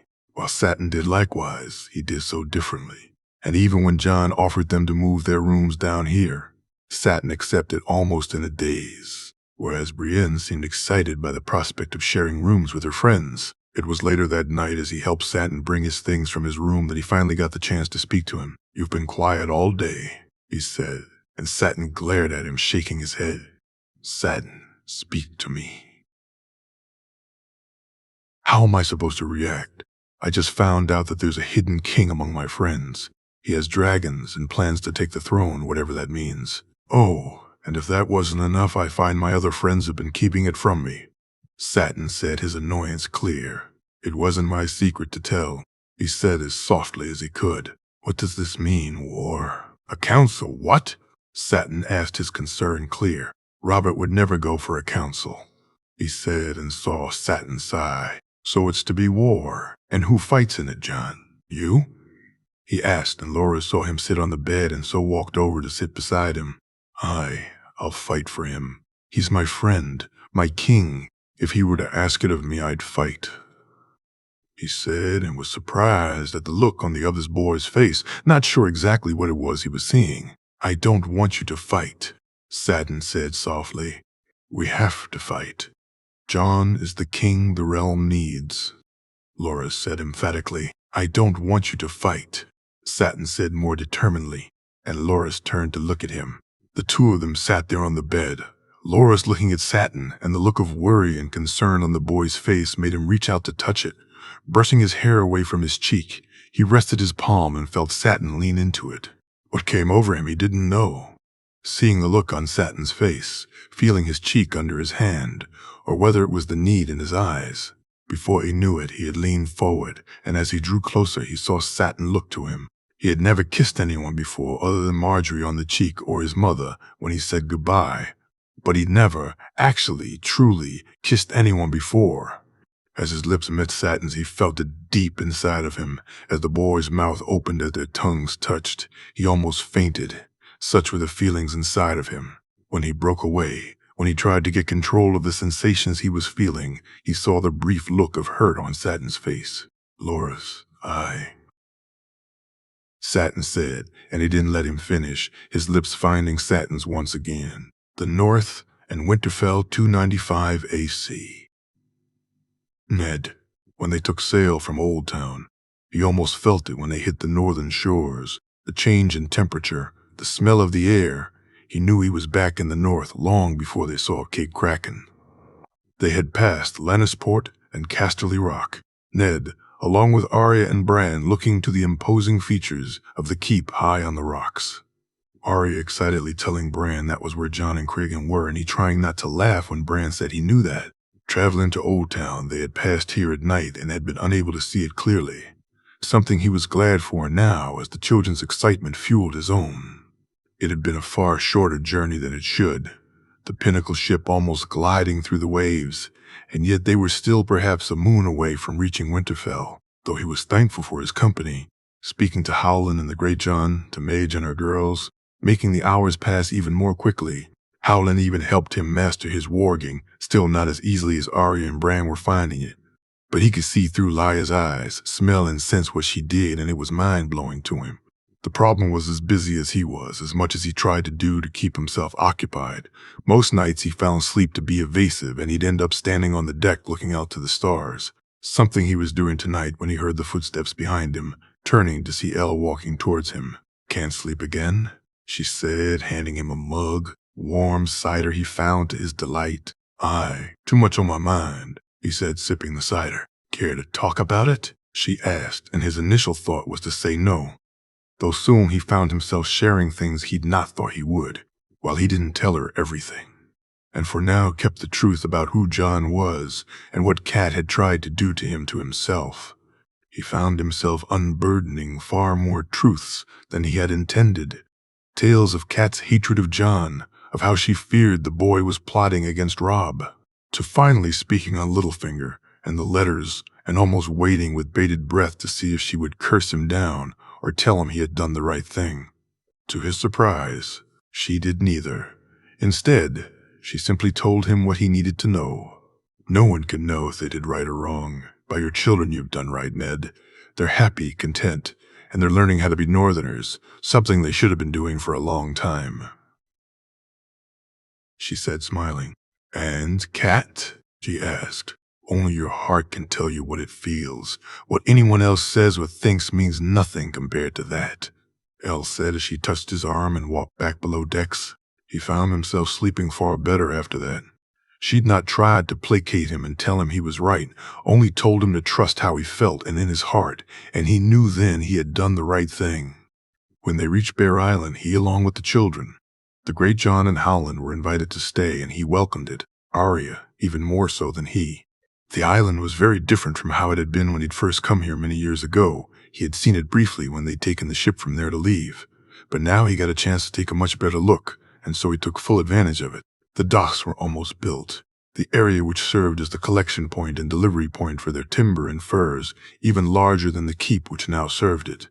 While still made of wood, work had started on the proper keep, Madge's keep being made to her design, and Ned felt just how much the woman looked forward to ruling her own castle. The sheer number of men on the island, though, shocked him as much as anything else. A small village almost needing to be built to house them all, and it made him even keener to see the north expand. "It's remarkable, is it not?" Howland said as they, Jorah, the Great John, and Madge rode the hills overlooking the docks, Lya running off ahead of them. "Aye, it's truly an incredible job you've done here, Jorah," Ned said, seeing the proud look on both Jorah and Mage's faces. Mage tells me you wish to improve the roads. Jorah asked. Aye. We saw them in the Reach, how quick and easy they are to travel. So we intend to fix the trade routes first, and then the roads between the keeps, he said as they rode down the hill. It would cost a lot of coin, Ned. The Great John said. We'll all contribute. It'll be worth it, John. When it's done, the trade, the coin we earn, by the gods we should have done this sooner. He said to Nods. They feasted the last night they were there, Arya said to say goodbye to Lyanna, but excited knowing that she'd be coming here within the year, and Ned finding himself dancing far more than he ever did. He danced with Lynessi and Lyra, though mainly with Elle, and he found himself even spinning her once or twice, especially after she had laughed the first time he did so. Saying his goodbyes firstly to the Mormonts was hard, and as they rode to the King's Road it got even harder knowing he'd be saying his farewells to the Umbers and to Howland soon. Howland he found to be as enigmatic as ever, always looking as if he knew more than those around him, and to Ned's mind, he always did. The night before they were to part, he and his old friend had the strangest conversation, Howland once again speaking on things he didn't understand. When he gets lost, he'll need you, Ned. He'll need you to bring him back, to show him the path, Howland said as they sat in front of the fire. John, what do you mean lost? You'll know it when you see it. Be there for him. Bring him back. Ned, he's needed here, not there. Bring him back. Howland said, the West. Are you talking about the West? He asked, looking at Howland, who shook his head. He won't lose himself there. He'll lose himself here, Howland said, pointing to his head. And here, he said, pointing to his heart. Bring him back. Ned, talk to him and speak of her. Tell him of his mother, Howland said as he stood up, reaching his hand onto his shoulder. He nodded at him before walking to his tent. They said their farewells the next morning, and it was only the next day as they were riding along the King's Road that it hit him that Howland should be riding with them. Asking Elle later, he found that his old friend was heading to Last Hearth, and he chuckled when Elle told him that Jujen sought a match with Liara Umber. Though it was far too early for an official betrothal, he found he quite liked the idea of those two houses joined. When they finally saw the walls of Winterfell in front of them, after what felt like the longest travel of his life, he smiled, looking to see that his children and Elle too seemed happy to be home. Benjen welcoming them as soon as they got in the gate and staying with them for another week until he needed to head back to the Wall. He made sure he gave him as many supplies as he could spare to take to Jor in the Night's Watch. He was sitting praying in the Godswood when it came to him. The thought was one he couldn't shake. People leave, always, and no matter how much you wish them to stay, they leave, and you never have the time you wish to share with them. The Mormonts, Umbers, Howland, all had left on this journey back. Benjen now had gone too. Soon his children would leave, and what then? With no children to be the governess for? Would Elle need to leave? Would she need to go back to her father's keep? Did he want her to? The answer to that one was clear at least. Rising to his feet, he turned to walk back to the keep and was surprised to see Lya and Elle standing there, Elle looking to him and he to her, the wolf watching them both. He closed his eyes and went looking for the door and soon found himself inside, feeling it. Feeling what his wolf was trying to tell him, what she had tried to tell him so many moons ago. She is back, Lya said in his head, and as he opened his eyes, he smiled as he moved to them both. Dorne, 295 AC, Oberyn. He had missed this, missed Dornish food, Dornish weather, and mostly he missed his girls.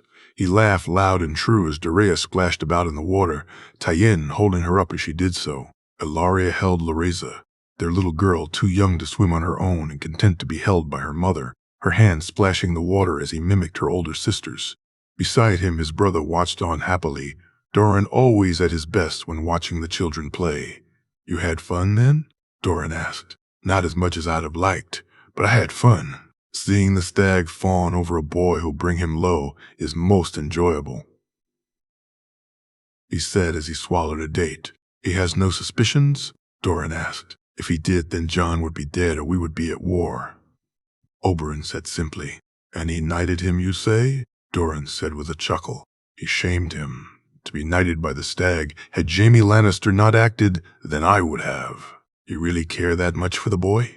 Doran asked, making Oberyn smile as he turned to him. He is Elya's child, as much as Rhaenys or Aegon would have been, so he is my nephew.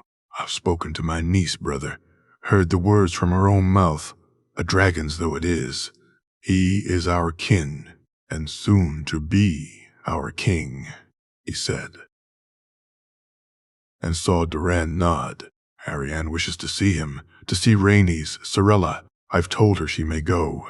I'll be heading to Sunspear, brother. I wish you to be by my side. I will. But not for some time, brother. It's to Euronwood I must go, Oberyn said, and saw the concerned look on Doran's face.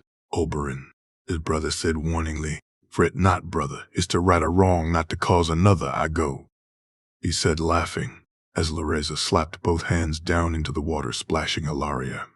He rode out a few days later, he, Daemon, and Obara, along with his guards. Quentyn, too, had joined him, eager to see his friends once more. While traveling by sea may have been quicker, he had missed the freedom the desert allowed, and so they rode fast, but not hard. Arriving to very mixed welcomes, Quentyn being treated a prince and a long-lost friend, while he was treated respectfully, but not friendly. Cletus, Quentyn, and Archibald, along with Garrus Drinkwater, all headed off, to catch up and spin tales, no doubt, leaving him alone with Anders, with Sir Daemon standing close and watching quietly. He and the Blood Royal had a checkered past, being blamed for the killing of the man's grandfather, and Oberyn, knowing the man's ambitions, having ensured they rarely saw eye to eye. But given why he'd come, what he knew, Anders would do with that knowledge. Some of that, at least, would be forgotten. I had not expected you, my prince, Anders said as they walked through the keep. I had not thought to come, but a pressing matter caused me to change my plans, a matter I needed to speak to you on. You alone, Anders, he said, and watched as the man looked at him warily. A pressing matter for House Martell or House Euronwood? Anders asked. For us both, Anders, for us both, he said, and then tried to relieve some of the tension his words caused.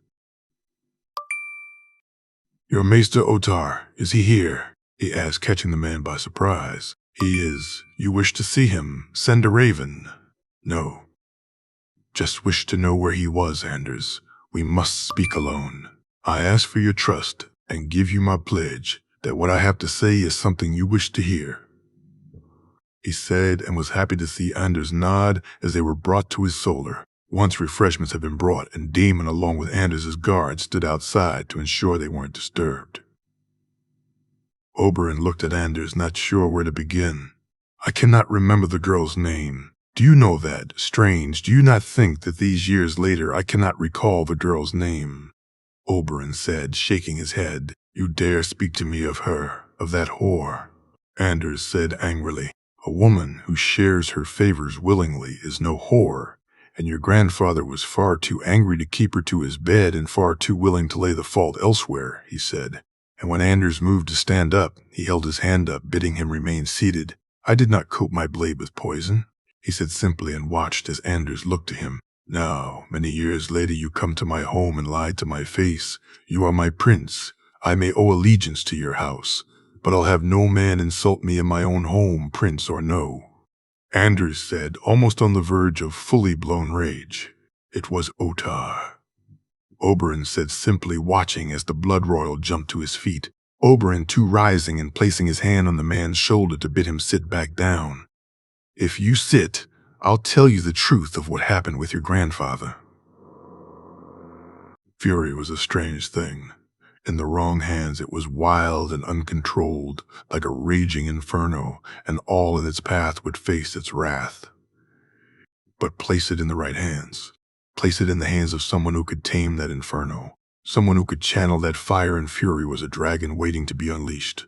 Sitting looking to Anders, he could see the man's inner dragon coming to the fore. The sheer will it took him to keep it under control. How am I to know this is not a lie? Anders asked, before quickly drinking down a glass of Dornish sour. Caliot. he said simply. I had he died? Anders said, looking to him. He did. I was the one who killed him, Oberyn said, and Anders smiled a true smile then. I have hated you for most of my life, Oberyn. While I've never plotted against you or your family, I've hated you, Anders said. Anders said, I know, yet I believe you, and it makes me question how I feel. How we feel about each other is a matter for a different time.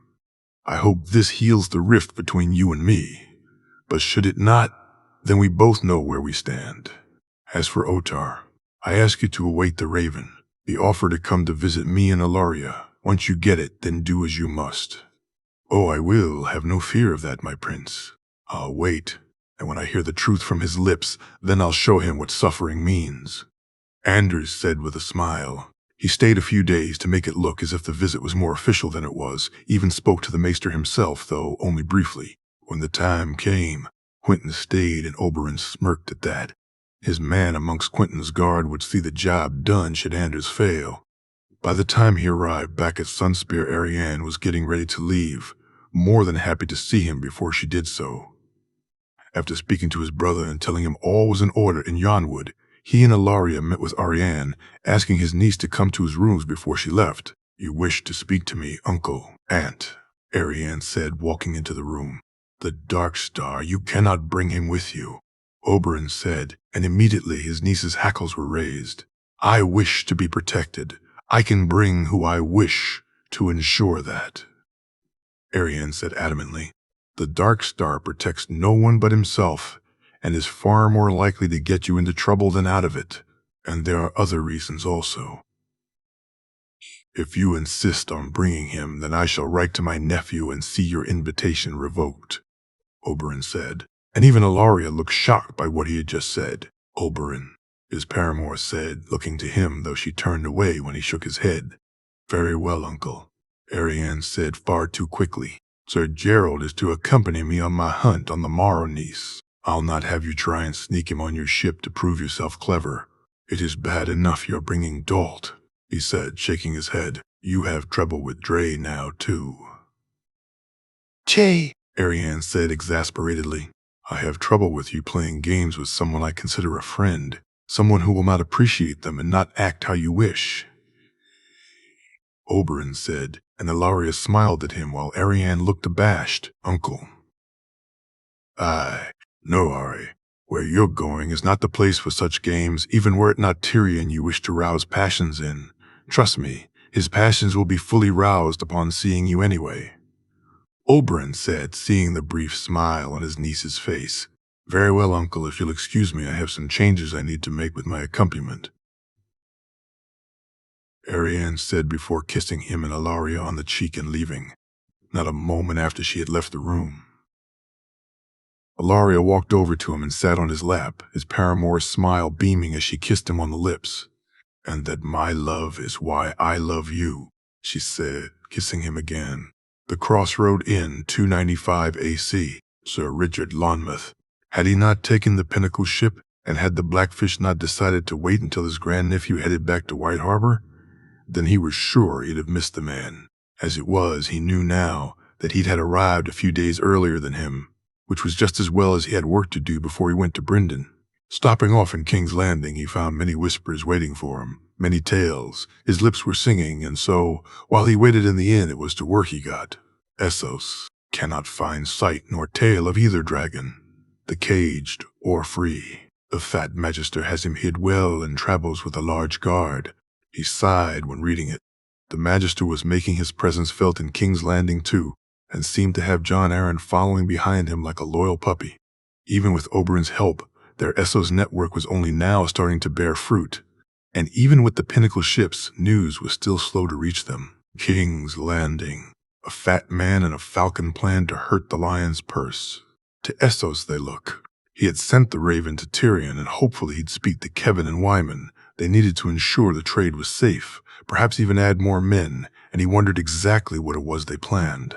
Shataya had proved herself well, though, and he was glad she was on their side. Illyrio himself may not have yet visited the woman, but his men had no such qualms. Dorne. A princess travels west, and a viper lays a trap. On that one he had toasted more than once. The maester's soon to find out what happens when you wake the dragon. And he was glad, too, that Arianne and Tyrion were getting along. While he had almost come around to the king's way of thinking, it was Oberyn who had told him of Arianne and Tyrion, which had made that even more true. A love match gave them more than they could have hoped, and kept Doran's tendencies at bay, he felt. Dragonstone. A mangy cat arrived and tried to roar, but a stag stood him down. He was surprised by that, having not expected things to escalate so soon with Stannis and Joffrey. Though the boy had shown no ability to rein in or change his behavior, having him away from the capital was a good thing, though the idea of that boy sleeping in beds of greater men irked him, as it did having Stannis do the same, to be fair. Stormlands. A young stag ruts daily and continues to ignore a mockingbird's call. While he'd yet to ascertain what Littlefinger's plans were for Renly, he knew full well how he got the Lord under his thumb. A useful piece of information for later, should it be needed, though he wondered if the king would have the stomach for it. Given the jealous and annoyed glares, he'd given the man at Marjorie's name-day feast, though he knew Jay would enjoy the tale all the same. The Vale. The Vale. That. Lords wither and rage under increased costs, though pay all the same. A mockingbird relishing the increased debts proves to be an unwitting friend. At some point Jon Arryn would get involved. He knew it, and he knew that Jenna and Tyrion would know it, but he wondered if perhaps they should relax the prices despite things. While Littlefinger buying up debts kept his coin occupied, putting Jay in less danger, it gave him too big an in with the Lords of the Vale, and he worried that it may cause issues later on. He'd speak to the king when next they met. For now, he'd sent a raven suggesting a relaxing of them just in case, hoping he was just being overly worried about nothing. Riverlands. A bitter fish worries on a young wolf and sees danger where there's none, as a mockingbird sings tales to both comfort and upset. In the short time he'd known Jay, he had found him to be everything he'd hoped his father would be all Rhaegar could have been. But just like his father, he was beginning to worry that family ties blinded him to what needed to be done. They had all told him of the need to take Eris down, and be it love, blood, or not having the stomach for it. Rhaegar had refused their advice and gone his own way. He knew Jay had the stomach. He'd seen it with his own eyes, heard it in the plans they'd made together to rid the world of evil men. Will was not the issue. It was the blood, the ties to family that was, and a part of him wished nothing more than to just deal with it himself. Were there not greater battles ahead? The king would face, he'd do so, as it was all he could do was watch, wait, and do his best to keep the fish in the river. North. Lips spread, but others sing no more. The flayed men tell no tales, and so a bard is required. A bard? This soon? He worried what that would mean, what that had meant for the lips sent there, and why they sang no more. The Bolton's reputation was well known to him, and he had left strict orders on how close to get. Did they know? Or were there other reasons? He knew that a large number of small folk had made their way to Winterfell, the small town outside the keep, expanding ever more to take them. But was there more at work there than he knew? He wished Bronn hadn't decided to leave his service. A bard, a far harder thing to use, and especially one who'd fit in the north. But he needed to know, and almost laughed when it hit him. It was time to bring the Boltons an offer, and he hoped Wyman agreed. The notes he walked to the fire, and after throwing them into it he went downstairs for his meal. A sleepless night followed before he saw the man enter, and he smiled to see him alone. The Crossroads Inn, 295 AC, the Blackfish. The meal was hot, and the ale cool, and he enjoyed them both. He was tired and in need of one night's sleep in a comfortable bed, and so he paid the coin and was happy enough with the room. Waking the next morning, he broke his fast and mounted his horse, the ride to the Vale ahead of him. He had enjoyed the tourney, meeting with his grandniece and nephew, Sansa looking the picture of cat, but the girl had more sense than his niece and Robb he found he liked quite a bit. The young man had a good head on his shoulders, was no slouch with a blade, and finding out he was betrothed had made him even more keen to travel back with him and get to know him better. So when Jan and the others had left, he stayed and traveled with Robb and the Manderleys. He'd enjoyed hearing tale from his grandnephew of his siblings, of Bran climbing and Arya's wildness, both of which he now had some experience with. When he told Rob he'd be taking Bran to Squire the next year, the boy was happy for his brother, and it made Brendan proud to see the brotherly bond. Family, duty, honor. Rob. They are my house words. I can see you take them to heart just as much as you do. Your father's, and I intend for young Bran to live them too, he said. And Rob nodded. My mother, she and father, they're not getting back together. That seems to be the truth of things. She sighed. I hope she comes to my wedding. His grandnephew said, I've no doubt she will, I hope, for an invite. He chuckled and was pleased when Rob did too. Making camp, he laid down his bedroll and lit the fire, and after eating he was about to sleep when he heard the sound of the horse. The man was leading it, rather than riding it, and yet Brendan felt his fingers curl around his blades instinctively. I mean you no harm, friend. I'd just like to share the fire by your leave, the man said, and Brendan looked at him warily before nodding. Why not? 2 men are better than 1 should bandits try their luck, he said, and heard a laugh from the other man, though he wasn't yet close enough to make his face out. A brave bandit indeed it would be to take on the Blackfish, the man said, and he rose to his feet. You have me at a disadvantage, he said before he saw the man's face and shook his head, thinking he was speaking to a specter. Richard? She asked. Aye, it's me, Brendan. Let's sit by the fire and speak on days past, Sir Richard Lonmouth said. I heard you were dead, he said as the man handed him the wine bottle.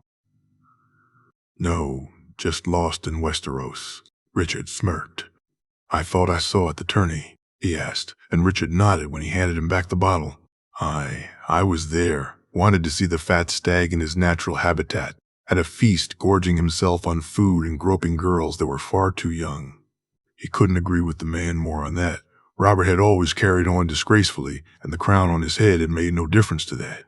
Even his son, it seemed, carried no honor or grace, and as he swallowed the wine he did his best to forget about what the boy prince had tried to do, though it seemed that was not to be the case as Richard spoke on it, but a moment later.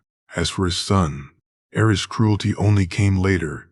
That boy has no business on a throne, just like his father, Richard said. You forget I fought against the dragons, Richard. You may have not given up your allegiances, but people remember what Aerys did. But not what Tywin did. Not what Robert and Jon Arryn allowed him to do. Aerys was a monster. Aye. That's true, was Rhaegar. Would Aegon have been? Did Elia deserve her fate, or Rhaenys hers? The children and princess were innocent, but Rhaegar got what he deserved, he said, and Richard laughed. You fought on the wrong side once. Brendan, even now you don't know the truth of it. Family, duty, honor all come into play, not just one, Richard said, standing up. The dragons will return. You should try to be sure to be on their good side when they do, Richard said, walking back to his horse. He looked at him as he climbed up on his horse, as he nodded to him and turned it around before he began to set off, stopping at the bottom of the hill. I wish you good fortune in your travels, Brendan.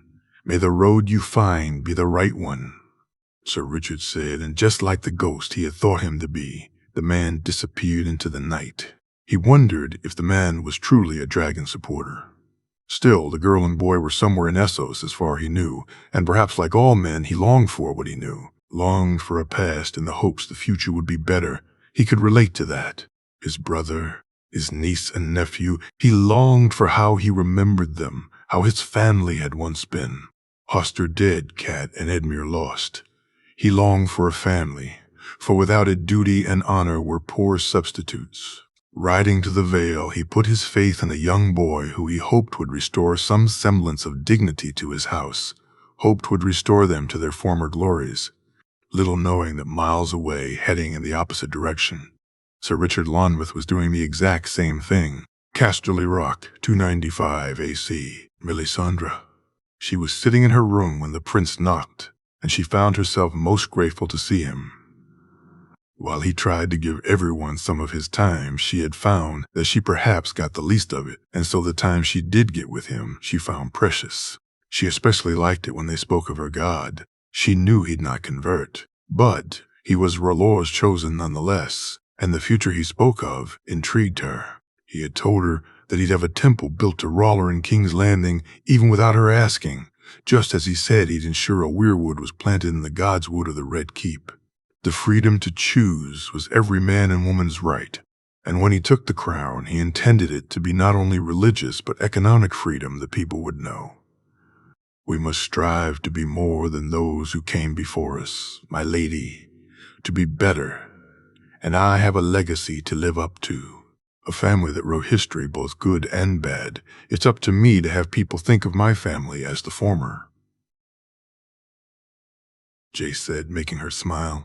Now, though she knew his reasons referred to Thoros of Myr and to what tales he may have spoken to Beric Dondarrion about, so she told him of what she knew of the drunk priest, that he'd been sent here to bring Westeros to her god, to spread his word, and failed. He asked if she thought he still believed, and she thought on it silently for a moment before saying she did. Once you've known R'hllor's embrace, once you've let him in your heart, it's hard to let him go, my prince. Faith may be tested as mine own was, but my God is true. She said with a smile. Your faith was tested, my lady, he asked curiously. It was, and then in the flames I was shown a prince who'd bring the dawn, she said, and he looked to her for more of an explanation. She told him then of the visions, surprised that he didn't seem perturbed or worried by them, though she knew he had his own. When she spoke of ice and cold, he looked at her curiously and bid her continue, and then she listened as he spoke of the gifts he had been given. The book makes no sense, my lady Valyrian. It may be, but it makes no sense, he said. And she couldn't agree more. Apart from the ritual to bring dragons to life, the rest made no sense. Maybe it's only half of a whole, my prince, one part that needs the other to make it true. Why she had said it, she didn't know. But seeing the smile on the prince's face, she felt her curiosity rise. My prince? There is another book which is key. I think I know where that book is, my lady, Jay said excitedly. Dragonstone. She looked on as he walked to the chest, reaching inside to take out one of the Valyrian ingots. Many times he had asked if they could be reworked, and she had told him of Cahoric smiths who claimed they could.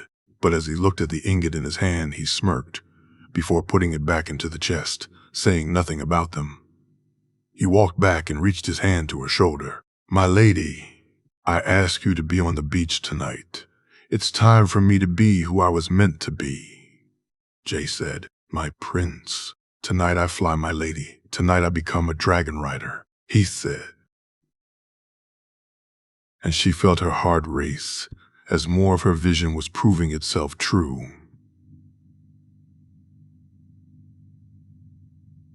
The rest of the day seemed to last forever. Eating her meal, she found her appetite to be barely able to be contained, and once she was done, she went to her rooms, waiting for the time to come. Each hour felt like a day, and she was beginning to think she'd not make it until finally, the knock came to her door. My lady, it's time, her guard said, and together all three of them walked to the beach. She looked up to see the moon full and to see the bronze dragon fly, his scales reflecting the light. But it was the white one she searched for, finding it and looking in awe as it came in to land. She, like those around her, nervously waited in anticipation. When she saw the prince, she was surprised to see him dressed so, and she looked on as he spoke to the white dragon. The noises the dragon made, she could only guess were ones of happiness. Kesi Sovagon Rainix, Kesi Sovagon Hankiran. We will fly, Rainix. We will fly together, she heard the prince say, and she closed her eyes and gave praise to her god. Casterly Rock, 295 AC, Jean. From the moment he had come back to the rock, he had known what he was building up to. He had felt it, felt her, and her eagerness for them to fly. Had he not had so much else on his mind, so much that he needed to do so quickly? Then he didn't know if he'd have been able to put it off for even the day he had. But he did have things he needed to take care of, so he had spoken to Tyrion and to Jaime about the need for Tyrion to be more active in things. He had explained his reasons and hoped they were understood. Then he had told everyone it was time for him to fly, time to take to the skies, and he had waited for the inevitable arguments as to why he could not. Fly where? Jamie asked. Nowhere in particular. Rhaenix will decide. I need to learn to be able to do it. I don't intend to just fly across Westeros, not yet at least, he said softly, though not softly enough. Not yet. What does not yet mean? Jenna asked, her voice raised. There are places I need to go, places I need to travel to, places I don't have the time to visit, but I must. Before it's too late, I must. He said, looking to her. Where? She asked. Summerhall, Dragonstone, Highheart, and the Tower of Joy. He said, looking to Arthur when he said the last one. Alone, Jay. You cannot go alone, Arthur said, and he saw Jamie and Jerian nod in agreement. I need to know what I'm doing before I even consider bringing anyone on Rhaenix with me. Once I do, then we can discuss it more. But it's time. I know it, and Rhaenix knows it. When? Jamie asked. Tomorrow night. He said, and saw them look to each other and nod reluctantly. When all the others had left, he asked for a moment alone with Jamie, and once they were alone, he tried to explain it even more to him. I need to do this. With Rhaenix, I can go to where I need and return quickly. I can be in and out of those places without being seen. He said, looking to Jamie, who shook his head. She's huge, John. People may not notice you, but a large white dragon. Jamie said doubtfully, we can fly high. She can see better than I, and I can ward to check the places out before we go near them. I'll not take any risks, he said, and Jamie chuckled humorlessly. You're talking about flying on a dragon, John. That's the risk. It's not like falling off Winter. I know, but I have to do this, those places. I need to see them, and I don't have the time. What we need to do is getting closer, Jamie. I can't be traveling for moons. I just can't, he said and smiled when Jamie nodded his agreement, which John was glad of, reluctantly though it was given. Arthur proved to be another case altogether, the knight basically demanding to come with him, while John got him to stand down. For now, he knew that when he did decide, he was ready to fly to those other places, that Arthur would come with him, and not even Rhaenix would be able to stop him. Waking the next morning, he knew it was time to go about the other things he needed to do. So he refused, or postponed, as he could never truly refuse, Joy anything, their ride, and asked Satin and Brienne to come with him. He was happy to see their reactions. While Satin was shocked, he knew he could trust him, and Brienne knowing was even more important now with Walder as her knight. He went to Melisandre and talked over things, inviting her to witness the dragon ride, knowing how much she'd wish to see it for herself. It was surprising to him that things he'd struggled on for moons, the ingots, the book, suddenly seemed clearer to him, something he later spoke to Sorella about. You say it just came to you, as if just then and there? Sorella asked. Aye, it did. It was odd, strange. I know I'd discussed these with her. With Marwyn and Loamara too, we've discussed it countless times. So why now? He asked, and she shook her head clearly, as unaware of the answer as he. Are you really going to fly tonight? She asked, and he smiled. It's time. You'll be there? Of course. You think I'd miss the first dragon rider in over 100 years? Sorella said excitedly. The Maesters? She asked. I'll speak to them. I don't want them too close. Don't share your work with them, and speak only in general terms, should they ask you of them. He said, looking to her, his tone making it clear this wasn't a suggestion. I'd never, she said before she saw him smile. You don't trust them? I don't know. If apart from my uncle, I'd trust any of them to know too much about a dragon. When he told her that he may soon be flying away for longer and more frequent trips, he saw the worry and disappointment on her face, quickly explaining that Lygaron wouldn't be going anywhere for some time. He then found himself enveloped in one of the tightest hugs he had ever known, simply by promising that as soon as he was able, he'd take her flying. She trusts you, you're our blood. I think of any you'd be, who she'd be happiest to have with me when we fly, he said, and she smiled and laughed as she spoke excitedly while trying to work out when that could be. With Marwyn and Loamara, it was different reactions. The mage was fascinated by the dragons. His curiosity, while true and perhaps not threatening, did however worry John. Despite himself, despite knowing how helpful the man was, he had still belonged to the Order, And for John, knowing what he needed to do to those men, and knowing the maester wasn't fully behind him, worried him. He would speak to Aemon, to Rhaenys, try and see if they could remove the worry from his head. But he was adamant that the mage and Loamara could only visit the dragons while under supervision. That, and he'd also limit what they could do when they did so. He had no issue with speaking to the men on other matters, the glass candles, the dreams. But on this, he felt he was right. This evening, Marwyn asked excitedly. Aye, as soon as it's dark. Come to the beach and who knows, you may see a boy fall on his arse very quickly. He japed a laughs he was glad to hear. I look forward to seeing it, my prince, Marwyn said, and for a moment he thought he meant the fall until he realized the maester meant the flight itself. While the others ate dinner, John quickly dressed, his clothing something he'd not worn before, standing in front of the looking glass.